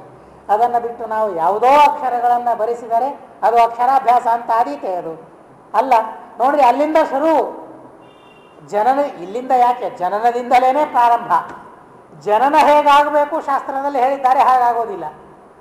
ಜನನದಿಂದಲೇ ಅದು ಸರ್ವಥಾ ಜನನ ಆಗೋದಿಲ್ಲ, ಸರ್ವಥಾ ಜನ್ಮ ಆಗೋದಿಲ್ಲ. ಇದಂತೂ ಸ್ಪಷ್ಟ ನಮಗೆ. ಅಕ್ಷರಾಭ್ಯಾಸ ಆಗಬೇಕು, ಕ್ಷರಾಭ್ಯಾಸ ಆಗ್ತದೆ. ಉಪನಯನ ಆಗಬೇಕು, ಅಪನಯನ ಆಗ್ತದೆ. ಉಪನಯನ ಆಗೋದಿಲ್ಲ. ಉಪನಯನ ಅಂದ್ರೇನು? ಗುರುಗಳ ಹತ್ರ ಹೋಗೋದು ಅಂತ ಅರ್ಥ. ಉಪನಯನ ಆಗೋ ತನಕ ವೇದ ಮಂತ್ರ ಅಥವಾ ಸ್ತೋತ್ರ ಮಂತ್ರ ಕಲಿ ಅಂತ ಗುರುಗಳ ಹತ್ರ ಬಿಟ್ಟಿರ್ತಾರೆ. ಇನ್ನೂ ಉಪನಯನ ಆಗಿಲ್ರಿ, ಸಣ್ಣ ಹುಡುಗ ಇದ್ದಾನೆ, ಸ್ತೋತ್ರ ಮಂತ್ರ ಹೇಳ್ಕೊಡ್ರಿ ಅಂತ. ಯಾವಾಗ ಉಪನಯನ ಆಯಿತು, ದೇಹದ ಮೇಲೆ ಧಾರ ಬಿತ್ತು, ಅಪನಯನ. ದೊಡ್ಡವನಾಗಿದ್ದಾನ್ರಿ, ಕಾಲೇಜ್ ಓದ್ತಾ ಇದ್ದಾನೆ, ಸಣ್ಣ ವಯಸ್ಸಿನಲ್ಲಿ ಉಪನಯನ ಮಾಡೋದಿಲ್ಲ, ದೊಡ್ಡ ವಯಸ್ಸಿನಲ್ಲಿ ಉಪನಯನ ಮಾಡ್ತಾರೆ, ಲೌಕಿಕ ವಿದ್ಯಾಭ್ಯಾಸದ ಭಾರ ಅವರ ಮೇಲೆ ಬೀಳುತ್ತದೆ ಅನ್ನೋದಕ್ಕಾಗಿ ಅಪನಯನ ಆಗ್ತದೆ. ಯಾರ ಹತ್ರ ಸ್ತೋತ್ರ ಮಂತ್ರ ಹೇಳ್ಕೊಳಿಕ್ಕೆ ಹೋಗ್ತಾ ಇದ್ರಲ್ಲ, 10th ಇದ್ದೇನ್ರಿ, ಈಗ ಬಹಳ ಬ್ಯುಸಿ, ಓದ್ಲಿಕ್ಕಾಗೋದಿಲ್ಲ, ಬಹಳ ಕಷ್ಟ ಅನ್ನೋದಕ್ಕಾಗಿ ಈ ಸಲ ಬರಲಿಕ್ಕಾಗೋದಿಲ್ಲ, ಓದಲಿಕ್ಕೆ ಉಪನಯನ ಆಗಿರ್ತದೆ, ಅಪನಯನ ಆಗ್ತದೆ. ಗುರುಗಳಿಂದ ದೂರ ದೂರ ಸರಿದು ಹೋಗ್ತಾ ಇರ್ತಾರೆ, ಆದರೂ ನಾವು ಅದನ್ನು ಉಪನಯನ ಅಂತ ನಾವು ಕರಿತೇವೆ. ಏನರ್ಥ ಇದೆ ನೋಡ್ರಿ ಅದರಲ್ಲಿ, ಏನು ಪ್ರಯೋಗ, ನಾವು ಮಾಡೋ ಪ್ರಯೋಗಕ್ಕೆ ಎಷ್ಟರ್ಥ ಇದೆ, ಏನರ್ಥ ಇದೆ ನೋಡ್ರಿ. ಆಗಲಿಲ್ಲ, ಇದೆಲ್ಲ ಕ್ಷರಾಭ್ಯಾಸ ಇದೆ ಅನ್ನೋದಕ್ಕಾಗಿ ಇದು ಹೀಗಾಗಲಿಲ್ಲ. ನಿಜವಾಗಿ ಅಕ್ಷರಾಭ್ಯಾಸ ರಾಘವೇಂದ್ರ ಸ್ವಾಮಿಗಳಿಗೆ ಆಯಿತು ಅಂತ ಅನ್ನೋದನ್ನು ಕವಿಗಳು ಬಹಳ ಸುಂದರವಾಗಿ ತಿಳಿಸ್ತಾರೆ. ಓಂ ಅಂತ ಬರೆದು ಇದು ಓಂಕಾರ ಬರಿ ಅಂತ ಅಂದಾಗ ಅವರು ಪ್ರಶ್ನೆ ಮಾಡ್ತಾರಂತೆ, ಪರಿಪೂರ್ಣನಾದವನು ಪರಮಾತ್ಮ ಈ ಸಣ್ಣ ಅಕ್ಷರದಲ್ಲಿ ಆ ದೇವರು ಹೇಗೆ ತುಂಬಿದ್ದಾನೆ, ಹೇಗಿದ್ದಾನೆ, ದೊಡ್ಡ ಭಾರಿ ಕಾಯ, ಸಣ್ಣ ಹುಡುಗರಿಗೆ ಕುರ್ಚಿ ತಂದಿಡ್ತೀವಲ್ಲ ಇವತ್ತು, ಅಂಥ ಕುರ್ಚಿ ತಂದಿಟ್ರೆ ನಮಗೆಲ್ಲ ಏನು ಕೊಡ್ಲಿಕ್ಕಾಗ್ತದೆ, ಅದರ ಮೇಲೆ ಕೊಡ್ಲಿಕ್ಕೆ ಆಗೋದಿಲ್ಲ ಅಲ್ಲ. ಹಾಗೆ ಗುಣಪರಿಪೂರ್ಣನಾದ ಪರಮಾತ್ಮ ಈ ಸಣ್ಣ ಅಕ್ಷರದಲ್ಲಿ ಹೇಗೆ ಕುಳಿತುಕೊಳ್ತಾನೆ ಅಂತ ಹೇಳಿ ಪ್ರಶ್ನೆ ಮಾಡ್ತಾರಂತೆ ರಾಘವೇಂದ್ರ ಸ್ವಾಮಿಗಳು. ವೆಂಕಟನಾಥಾಚಾರ್ಯರು ಪ್ರಶ್ನೆ ಮಾಡ್ತಾರಂತೆ, ಸಂತೋಷ ತಂದೆಗೆ ಎಂಥ ಮಗನನ್ನು ಭಗವಂತನನ್ನು ಕೊಟ್ಟಿದ್ದಾನೆ, ಎಂಥ ಅದ್ಭುತವಾದ ಪ್ರಚಂಡವಾದ ಪಾಂಡಿತ್ಯ, ಪ್ರಶ್ನೆ ಮಾಡುವ ಯೋಗ್ಯತೆ ಈ ಸಂದರ್ಭದಲ್ಲಿ ಬಂದಿದೆ ಇವನಿಗೆ. ಅಕ್ಷರಾಭ್ಯಾಸ ಮಾಡುವಾಗಲೇ ಈ ತರಹದ ಪ್ರತಿಭೆ ಇವನಿಗೆ ಇದ್ರೆ ಇನ್ನು ಮುಂದೆ ಏನಾಗ್ತಾನೋ ಅಂತ ಹೇಳಿ ಬಹಳ ಸಂತೋಷಪಟ್ಟಿದ್ದಾನಂತೆ. ಅವನು ಬಾಂಧವರು ಎಲ್ಲರೂ ಕುಳಿತುಕೊಂಡು ಆಮೇಲೆ ಮಗನ ಅಕ್ಷರಾಭ್ಯಾಸ ಆಯಿತು. ಮಗಳಿಗೆ 8 ವರ್ಷ ಬಂದಿದೆ. ವಿವಾಹದಲ್ಲಿ ಹೇಳ್ತಾರೆ, 8 ವರ್ಷಾಪ್ತಿಮಾಂ ಕನ್ಯಾಂ ಪುತ್ರವತ್ ಪಾಲಿತಾಮಯ ಅಂತ ವರನಿಗೆ ಹೇಳ್ತಾರೆ, ವರನ ತಂದೆಗೆ ಹೇಳ್ತಾರೆ, 8 ವರ್ಷ ನಾನು ಈ ಕನ್ಯೆಯನ್ನು ಬೆಳೆಸಿದ್ದೇನೆ ಅಂತ. ಇವತ್ತಿಗೂ ಅದೇ ಮಂತ್ರವನ್ನು ಅನ್ನುವ ಸಂಪ್ರದಾಯವೇ ಇದೆ. ಪುರೋಹಿತರಿಗೆ ಕೇಳಿದ್ರು, ಇದು 8 ವರ್ಷ ಅಂತ ಯಾಕೆ ಅನ್ಬೇಕ್ರಿ ಇದು ಅಂತ. 30-40 ಆಗಿರ್ತದೆ, ಇನ್ನೂ 8 ವರ್ಷನೇ ಅಂತ ಅನ್ಬೇಕೇನು, ಸ್ವಲ್ಪ ಚೇಂಜ್ ಮಾಡೋಣ ಅಂತ. ಏನು ಇಷ್ಟು ವರ್ಷ ಆತ್ಮೀಯಂ ಕನ್ಯಾ ಅಂತ ಅಂದ್ಬಿಟ್ರೆ ಆಯ್ತಲ್ಲ. 8 ವರ್ಷ ಎಲ್ಲಿ ಆಗಿದೆ ಈಗ, 8 ವರ್ಷ ಮಾಡಿದರೆ ಅಷ್ಟ ಕಷ್ಟ ನಮಗಾಗ್ತದೆ. ಇನ್ನು 8 ವರ್ಷಕ್ಕೇನೆ ವಿವಾಹ ಮಾಡಿದರೆ ಅಷ್ಟ ಕಷ್ಟಗಳನ್ನು ಕೊಟ್ಟು ಬಿಡ್ತಾರೆ ಅವರೆಲ್ಲ ಅನ್ನೋದಕ್ಕಾಗಲ್ಲಿ ಮಾಡಲಿಕ್ಕಿಲ್ಲ, ನಮಗೆ ಮಾಡಲಿಕ್ಕೆ ಆಗೋದಿಲ್ಲ ಅದನ್ನು ಭಾಷ್ಯವಾಗಿ ಈ ಸಂದರ್ಭದಲ್ಲಿ. ಆದರೆ ಆಗಿನ ಕಾಲದಲ್ಲಿ ಹಾಗೆಲ್ಲ ಇದ್ದಿದ್ದಿಲ್ಲ. ಆದರೂ ಒಂದು ಮಾತನ್ನು ನಾವು ತಿಳಿಯಲೇಬೇಕು, ಇವತ್ತು ಯಾರೂ ಹೊರಗೆ ಹಾಕಿಲ್ಲ, ಆದರೆ ವಿಜ್ಞಾನಿಗಳು ಅದನ್ನು ಕಂಡುಕೊಂಡಿದ್ದಾರೆ. ಸಣ್ಣ ವಯಸ್ಸಿನಲ್ಲಿ ವಿವಾಹ ಆಗೋದರಿಂದ ಅತಿ ಪ್ರಚಂಡ ಬುದ್ಧಿವಂತರಾದ, ಧಾರ್ಮಿಕದಲ್ಲಿ ಅತಿ ಪ್ರಚಂಡ ಬುದ್ಧಿವಂತರಾದ ಮಕ್ಕಳು ಹುಟ್ಟುತ್ತಾರೆ ಅಂತ ಹೇಳಿ ವಿಜ್ಞಾನಿಗಳು ಕಂಡುಕೊಂಡಿದ್ದಾರೆ ಆ ಸತ್ಯವನ್ನು. ಆದರೆ ಹೊರಗೆ ಹಾಕಲಿಕ್ಕೆ ತಯಾರಿಲ್ಲ ಇವತ್ತು ಯಾರು, ಯಾಕೆ ಅಲ್ಲಕಲ್ಲೋಲ ಆಗಿ ಹೋಗಿಬಿಡ್ತದೆ ಅದು ಅಂತನ್ನೋದಕ್ಕಾಗಿ. ಬಹಳ ಅದ್ಭುತವಾದ ವಿಚಾರಗಳು, ಬಹಳ ಅದ್ಭುತವಾದ ಧರ್ಮಗಳದೆಲ್ಲ, ಅಕಾಟ್ಯವಾದ ಧರ್ಮಗಳು. ಅದನ್ನು ನಾವು ಸರ್ವಥಾ ಧಿಕ್ಕಾರ ಮಾಡಬಾರದು, ತಿರಸ್ಕಾರ ಮಾಡಬಾರದು, ಆದರೂ ಮಾಡ್ತಾ ಇದ್ದೇವೆ ಇವತ್ತಿನ ದಿವಸ ಅನ್ನೋದಕ್ಕಾಗಿ ಇಷ್ಟೆಲ್ಲ ಧಾರ್ಮಿಕವಾಗಿ ನಾವು ಹಿಂದೆ ಬೀಳ್ತಾ ಇದ್ದೇವೆ, ಮುಂದೆ ಹೋಗ್ತಾ ಇಲ್ಲ. ಲೌಕಿಕವಾಗಿ ಎಷ್ಟು ಮುಂದೆ ಹೋಗ್ತಾ ಇದ್ದೇವೆ ನೋಡ್ರಿ ನಾವೆಲ್ಲ. ಸಣ್ಣ ಹುಟ್ಟಿದ ಮಗುವಿಗೆ ಒಂದು 4-5 ತಿಂಗಳು ಇರೋದಿಲ್ಲ, ಅಷ್ಟರಲ್ಲೇ ಒಂದು ಎಷ್ಟೆಲ್ಲ ಕಲ್ತಿರ್ತಾನೆ ಲೌಕಿಕವಾಗಿ, ಎಷ್ಟೆಲ್ಲ ಧಾರ್ಮಿಕನಾಗಿರ್ತಾನೆ. ಹಿಂದಕ್ಕೂ ಇದೇ ರೀತಿಯಾಗಿ ಇತ್ತು. ಎಲ್ಲಿ ಧಾರ್ಮಿಕವಾದ ವಿಚಾರದಲ್ಲಿ ಹುಟ್ಟಿದ ಮಗು ಅಕ್ಷರಾಭ್ಯಾಸ ಮಾಡಿಸ್ಬೇಕು, ಏನು ಪ್ರಶ್ನೆ ಮಾಡ್ತಾರೆ ರಾಘವೇಂದ್ರ ಸ್ವಾಮಿಗಳು. ಇದೇ ರೀತಿಯಾಗಿ ಲೌಕಿಕದಲ್ಲಿ ಪ್ರಶ್ನೆಯನ್ನು ಮಾಡ್ತಾರೆ ಮಕ್ಕಳು. ಆ ತರಹದ ಪ್ರಚಂಡವಾದ ಬುದ್ಧಿವಂತಿಕೆ ಇದೆ, ಆದರೆ ಲೌಕಿಕವಾದ ವಿಷಯದಲ್ಲಿ ಏನು ಮಾಡೋದು ತೆಗೆದುಕೊಂಡು. ಅದೇ ಬುದ್ಧಿ ಧಾರ್ಮಿಕದಲ್ಲಿ ಇದ್ದರೆ ಉದ್ಧಾರ ಆಗಿ ಹೋಗ್ತದಲ್ಲ. ಧರ್ಮವನ್ನು ಬಿಟ್ಟೇ ನಾವೆಲ್ಲ ಸಂಸ್ಕಾರಗಳನ್ನು ಮಾಡಲಿಕ್ಕೆ, ಸಂಸ್ಕಾರಗಳನ್ನು ಪಡಿತಾ ಇದ್ದೇವೆ ಇವತ್ತು.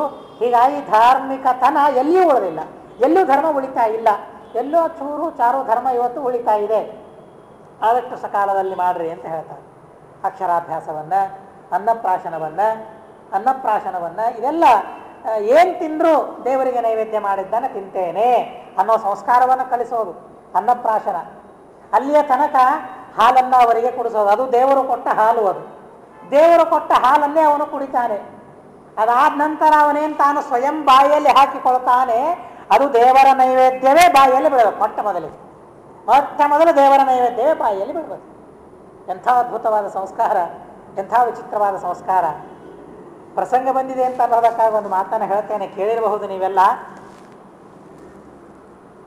ತಾಮ್ರಪರ್ಣಿ ಆಚಾರ್ಯರು ಆ ಮಾತನ್ನು ಕೃಷ್ಣಾಮೃತ ಮಹಾರಣವದಲ್ಲಿ ಉಲ್ಲೇಖ ಮಾಡ್ತಾರೆ. ದೇವರ ನೈವೇದ್ಯವನ್ನು ತಿನ್ನೋದರಿಂದ ಏನು ಪುಣ್ಯ ಇದೆ,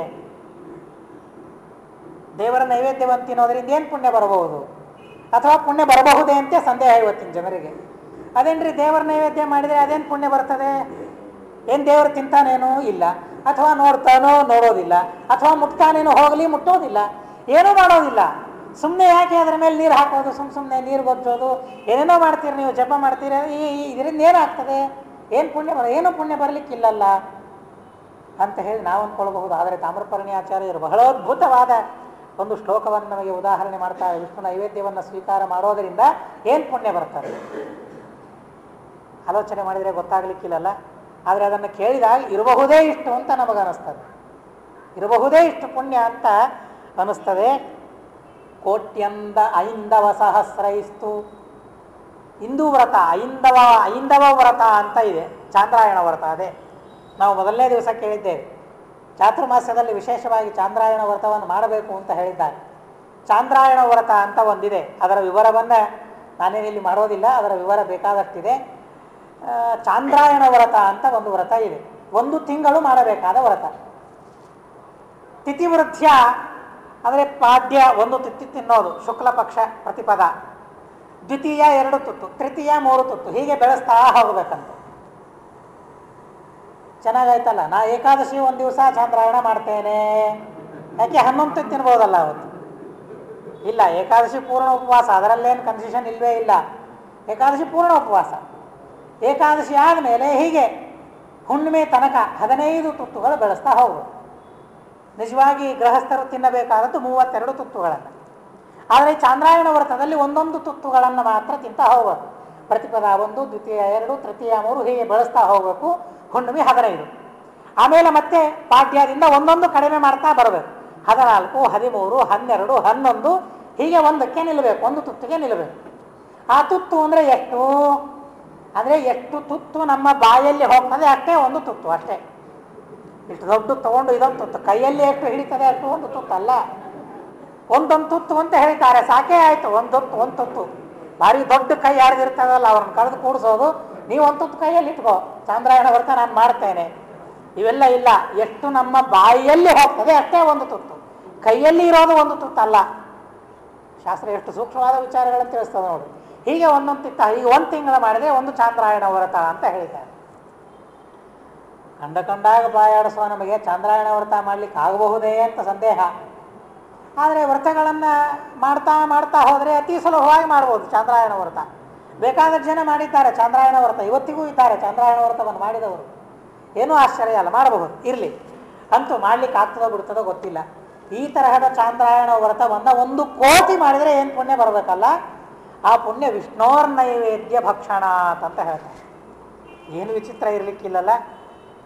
ಅಂದರೆ ಬಹುಶಃ ಇದನ್ನು ಕೇಳಿದ ಮೇಲೆ ಇನ್ಮೇಲೆ ದೇವರ ನೈವೇದ್ಯವನ್ನೇ ಉಣಬೇಕು ಅಂತ ನಮಗೆಲ್ಲ ಅನ್ನಿಸ್ತದೆ. ವೈದಿಕರಿದ್ದೇವೆ, ಮಾಧ್ವರಾಗಿದ್ದೇವೆ, ವೈಷ್ಣವರಾಗಿದ್ದೇವೆ, ದೇವರಲ್ಲಿ ಭಕ್ತಿ ಇದೆ. ಅವಶ್ಯವಾಗಿ ಆ ತರಹದ ಸಂಸ್ಕಾರ, ಆ ತರಹದ ಭಾವನೆಗಳು ನಮ್ಮಲ್ಲಿ ಬಂದರೆ ಸಾಕು. 1 ದಿವಸ ಬಂದರೂ ಸಾಕು ಇಡೀ ನಮ್ಮ ಜೀವನದಲ್ಲಿ. ದೇವರ ನೈವೇದ್ಯವನ್ನು ತಿನ್ನುವಾಗ ಆ ಭಾವನೆ ಬಂದರೂ ಸಾಕು. ನಾವು ಏನು ನಮ್ದೇನು ಮಾಡೋದು ಮಾಡೇ ಮಾಡ್ತೀವಲ್ಲ ನಾವು, ಅನುಕೂಲ ಸಿಂಧು ನಮಗಿದ್ದೇ ಇರ್ತದೆ. ಇಲ್ಲರಿ ಇವತ್ತಾಗಲಿಲ್ಲ ಅಂತ ಏನೋ ನೆಪವನ್ನು ಹೇಳಿಬಿಡ್ತೇವೆ. ಏನು ನೆಪ ಹೇಳ್ತೇವೆ ಹೇಳೋಣ. ಆದರೆ ದೇವರ ನೈವೇದ್ಯವನ್ನು ತಿನ್ನುವಾಗ ಮಾತ್ರ ಈ ತರಹದ ಅನುಸಂಧಾನ ಬಂದರೆ ಮುಗಿದೋಯ್ತು ಅವನ ಜೀವನ, ಸಾರ್ಥಕ ಅವನ ಜೀವನ. ಮುಗಿಲಿಲ್ಲರಿ ಅಷ್ಟಕ್ಕೆ 1 ಕೋಟಿ ಚಾಂದ್ರಾಯಣ ವ್ರತ ಪುಣ್ಯಕ್ಕೆ ಮುಗಿಲಿಲ್ಲ ಅಂತ ಅಂತಾರೆ ಅವರು. ಕೋಟ್ಯೈಂದವ ಸಹಸ್ರೈಸ್ತು ಮಾಸೋಪೋಷಣ ಕೋಟಿಭಿಹಿ. ಇದನ್ನು ನಾವು ಕೇಳಿದ್ದೇವೆ. 1 ತಿಂಗಳು ಉಪವಾಸ, ಮಾಸೋಪೋಷಣ ಅಂತ ಅದಕ್ಕೆ ಕರೀತಾರೆ. ಇಡೀ ಪೂರ್ಣ 1 ತಿಂಗಳು ಉಪವಾಸ, ಏನೂ ತೆಗೆದುಕೊಳ್ಳೋ ಹಾಗಿಲ್ಲ. ಇಡೀ 1 ತಿಂಗಳು ಉಪವಾಸ ಮಾಡಿ 31ನೇ ದಿವಸ ಪಾರಣೆ ಮಾಡೋದು, ಮತ್ತೆ 1 ತಿಂಗಳು ಉಪವಾಸ ಮಾಡೋದು, ಮತ್ತೆ 1 ದಿವಸ ಪಾರಣೆ ಮಾಡೋದು. ಹೀಗೆ ಮಾಸೋಪೋಷಣ ಕೋಟಿಭಿಹಿ, 1 ಕೋಟಿ ಮಾಸೋಪವಾಸವನ್ನು ಮಾಡೋದರಿಂದ ಏನು ಪುಣ್ಯ ಬರ್ತದಲ್ಲ. ಯತ್ ಫಲಂ ಪ್ರಾಪ್ಯತೆ ಪುಂಭಿಹಿ ವಿಷ್ಣೋರ್ ನೈವೇದ್ಯ ಭಕ್ಷಣ. ದೇವರ ನೈವೇದ್ಯವನ್ನು ಸ್ವೀಕಾರ ಮಾಡೋದರಿಂದ ಆ ಪುಣ್ಯ ಬರ್ತದೆ ಅಂತ ಶಾಸ್ತ್ರದಲ್ಲಿ ಹೇಳಿದ್ದಾರೆ. ಅನ್ನೋದಕ್ಕಾಗಿಯೋ ಏನೋ ಸಾಕು 32, ಇಷ್ಟೇ ನಿಮಗೆ ಪುಣ್ಯ ಇರೋದು ಅಂತ ವಿಧಾನ ಮಾಡಿತ್ತು. ಹೆಚ್ಚು ಪುಣ್ಯವನ್ನು ಸ್ವೀಕಾರ ಮಾಡೋ ಯೋಗ್ಯತೆಯೂ ನಮ್ದಲ್ಲಲ್ಲ, ಸಾಕಿಷ್ಟೇ ನಿಮಗೆ ಪುಣ್ಯ. 32 ತುತ್ತು ತಿನ್ರಿ, ಹೆಚ್ಚು ನಿಮಗೆ ಅರಗಿಸ್ಕೊಳ್ಳಿಕ್ಕೆ ಆಗೋದಿಲ್ಲ. ಆ ಅನ್ನವನ್ನೇ ಅರಗಿಸ್ಕೊಳ್ಳಿಕ್ಕಾಗೋದಿಲ್ಲ, 33ನೇ ತುತ್ತನ್ನು. ಇನ್ನು ಆ 33ನೇ ತುತ್ತಿನಿಂದ ಬರುವ ಈ ಪುಣ್ಯವನ್ನು ಅರಗಿಸಿಕೊಳ್ಳಿಕ್ಕೆ ನಮಗೆ ಎಲ್ಲಿಂದ ಆಗ್ತದೆ? ಆಗೋದಿಲ್ಲ. ಅನ್ನೋದಕ್ಕಾಗಿ ಶ್ರದ್ಧೆ ಇರಲಿ ಅಂತ ಶಾಸ್ತ್ರದಲ್ಲಿ ಹೇಳ್ತಾರೆ. ಇದಕ್ಕಾಗಿ ಇದು ಅನ್ನಪ್ರಾಶನದಿಂದ ಪ್ರಾರಂಭ ಆಗಬೇಕು. ಈ ಸಂಸ್ಕಾರ ಕಲಿಬೇಕು ಅವನು. ದೇವರ ನೈವೇದ್ಯ ತಿನ್ನಬೇಕು. ಆ ನೈವೇದ್ಯವನ್ನು ತಿನ್ನೋದ್ರಿಂದ ಈ ಪುಣ್ಯ ಬರ್ತದೆ. ಉದ್ಧವ ಎಂಥ ಅದ್ಭುತವಾದ ಮಾತನ್ನು ಹೇಳ್ತಾನೆ.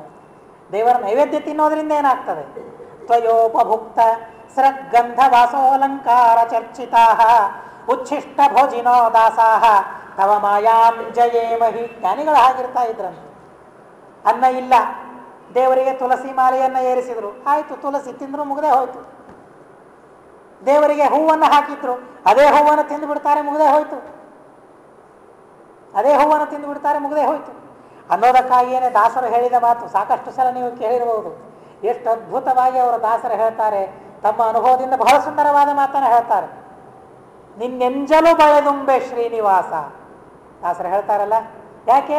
ನಿನ್ನ ಎಂಜಲು ತಿನ್ನೋದ್ರಿಂದ ಇಷ್ಟು ಪುಣ್ಯ ಇದೆ ಅಂತ ನನಗೀಗ ಗೊತ್ತಾಗಿದೆ ಅನ್ನೋದಕ್ಕಾಗಿ ಎಲ್ಲೆಲ್ಲಿ ನಿನ್ನ ಎಂಜಲು ಬಿದ್ದಿದೆಯಲ್ಲ, ನಿನ್ನ ನೈವೇದ್ಯ ಬಿದ್ದಿದೆಯಲ್ಲ, ಅದನ್ನು ಬಳ್ಕೊಂಡು ನಾನು ತಿಂತೇನೆ ಅಂತ ದಾಸರಂತಾರೆ. ಯಾಕೆ? ಅಷ್ಟು ಪುಣ್ಯ ಇದೆ ಇದರಲ್ಲಿ ಅಂತ ಅನ್ನೋದಕ್ಕಾಗಿ ಆ ಮಾತನ್ನು ಆಡಿದ್ದವರು.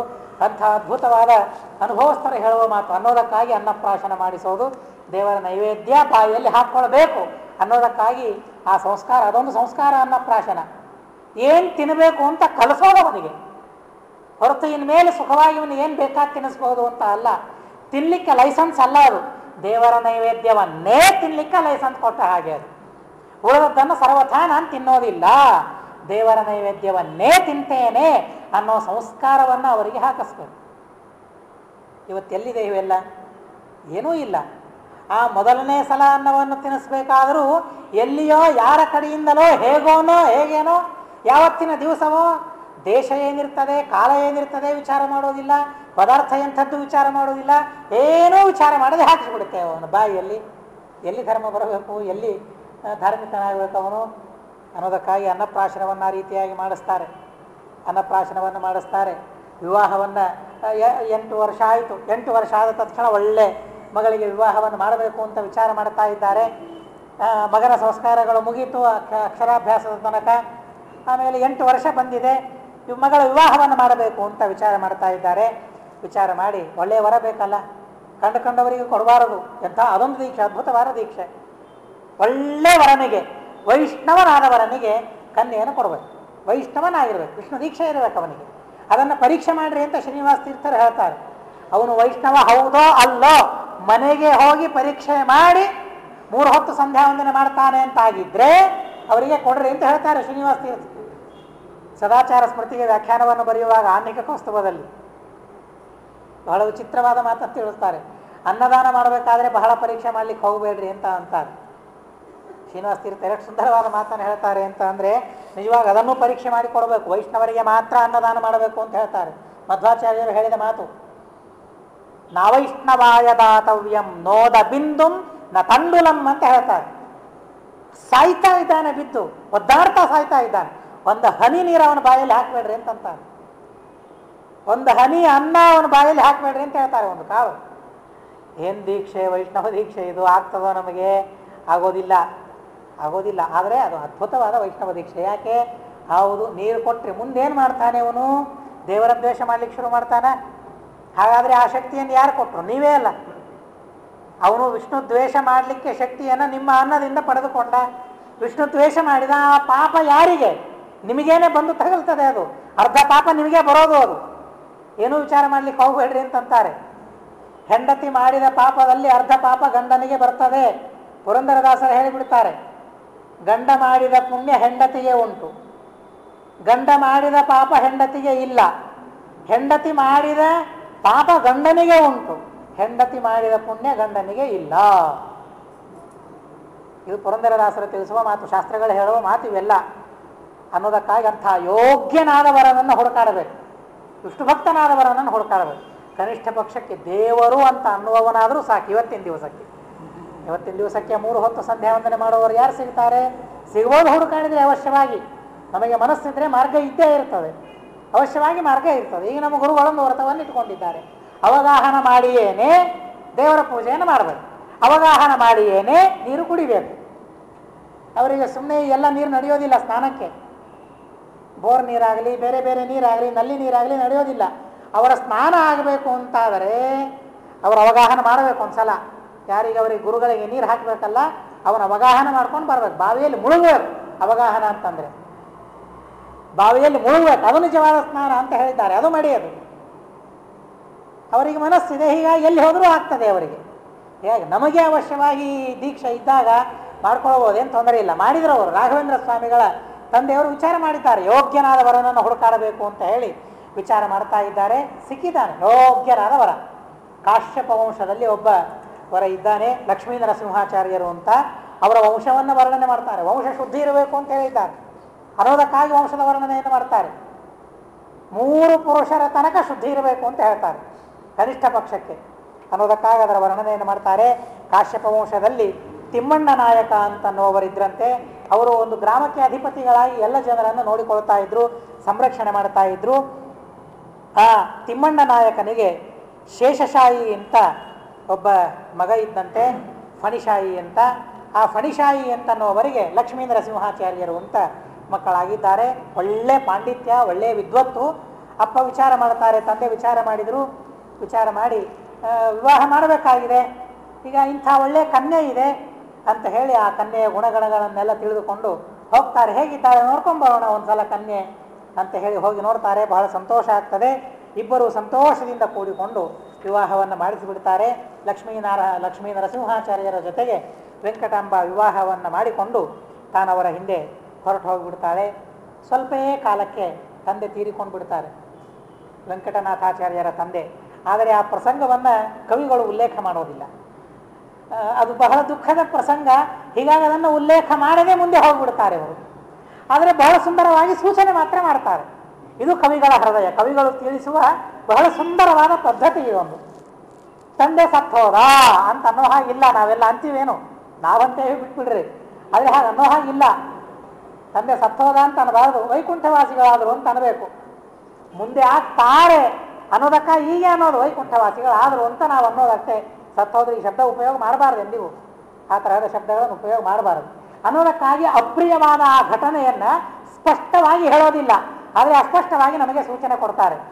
ಮಗಳ ಮದುವೆಯಾದ ಮೇಲೆ ಅನಂತರ ಗುರುರಾಜಾಚಾರ್ಯರ ಉಪನಯನವನ್ನು ಮಾಡ್ತಾನೆ ಅಪ್ಪ.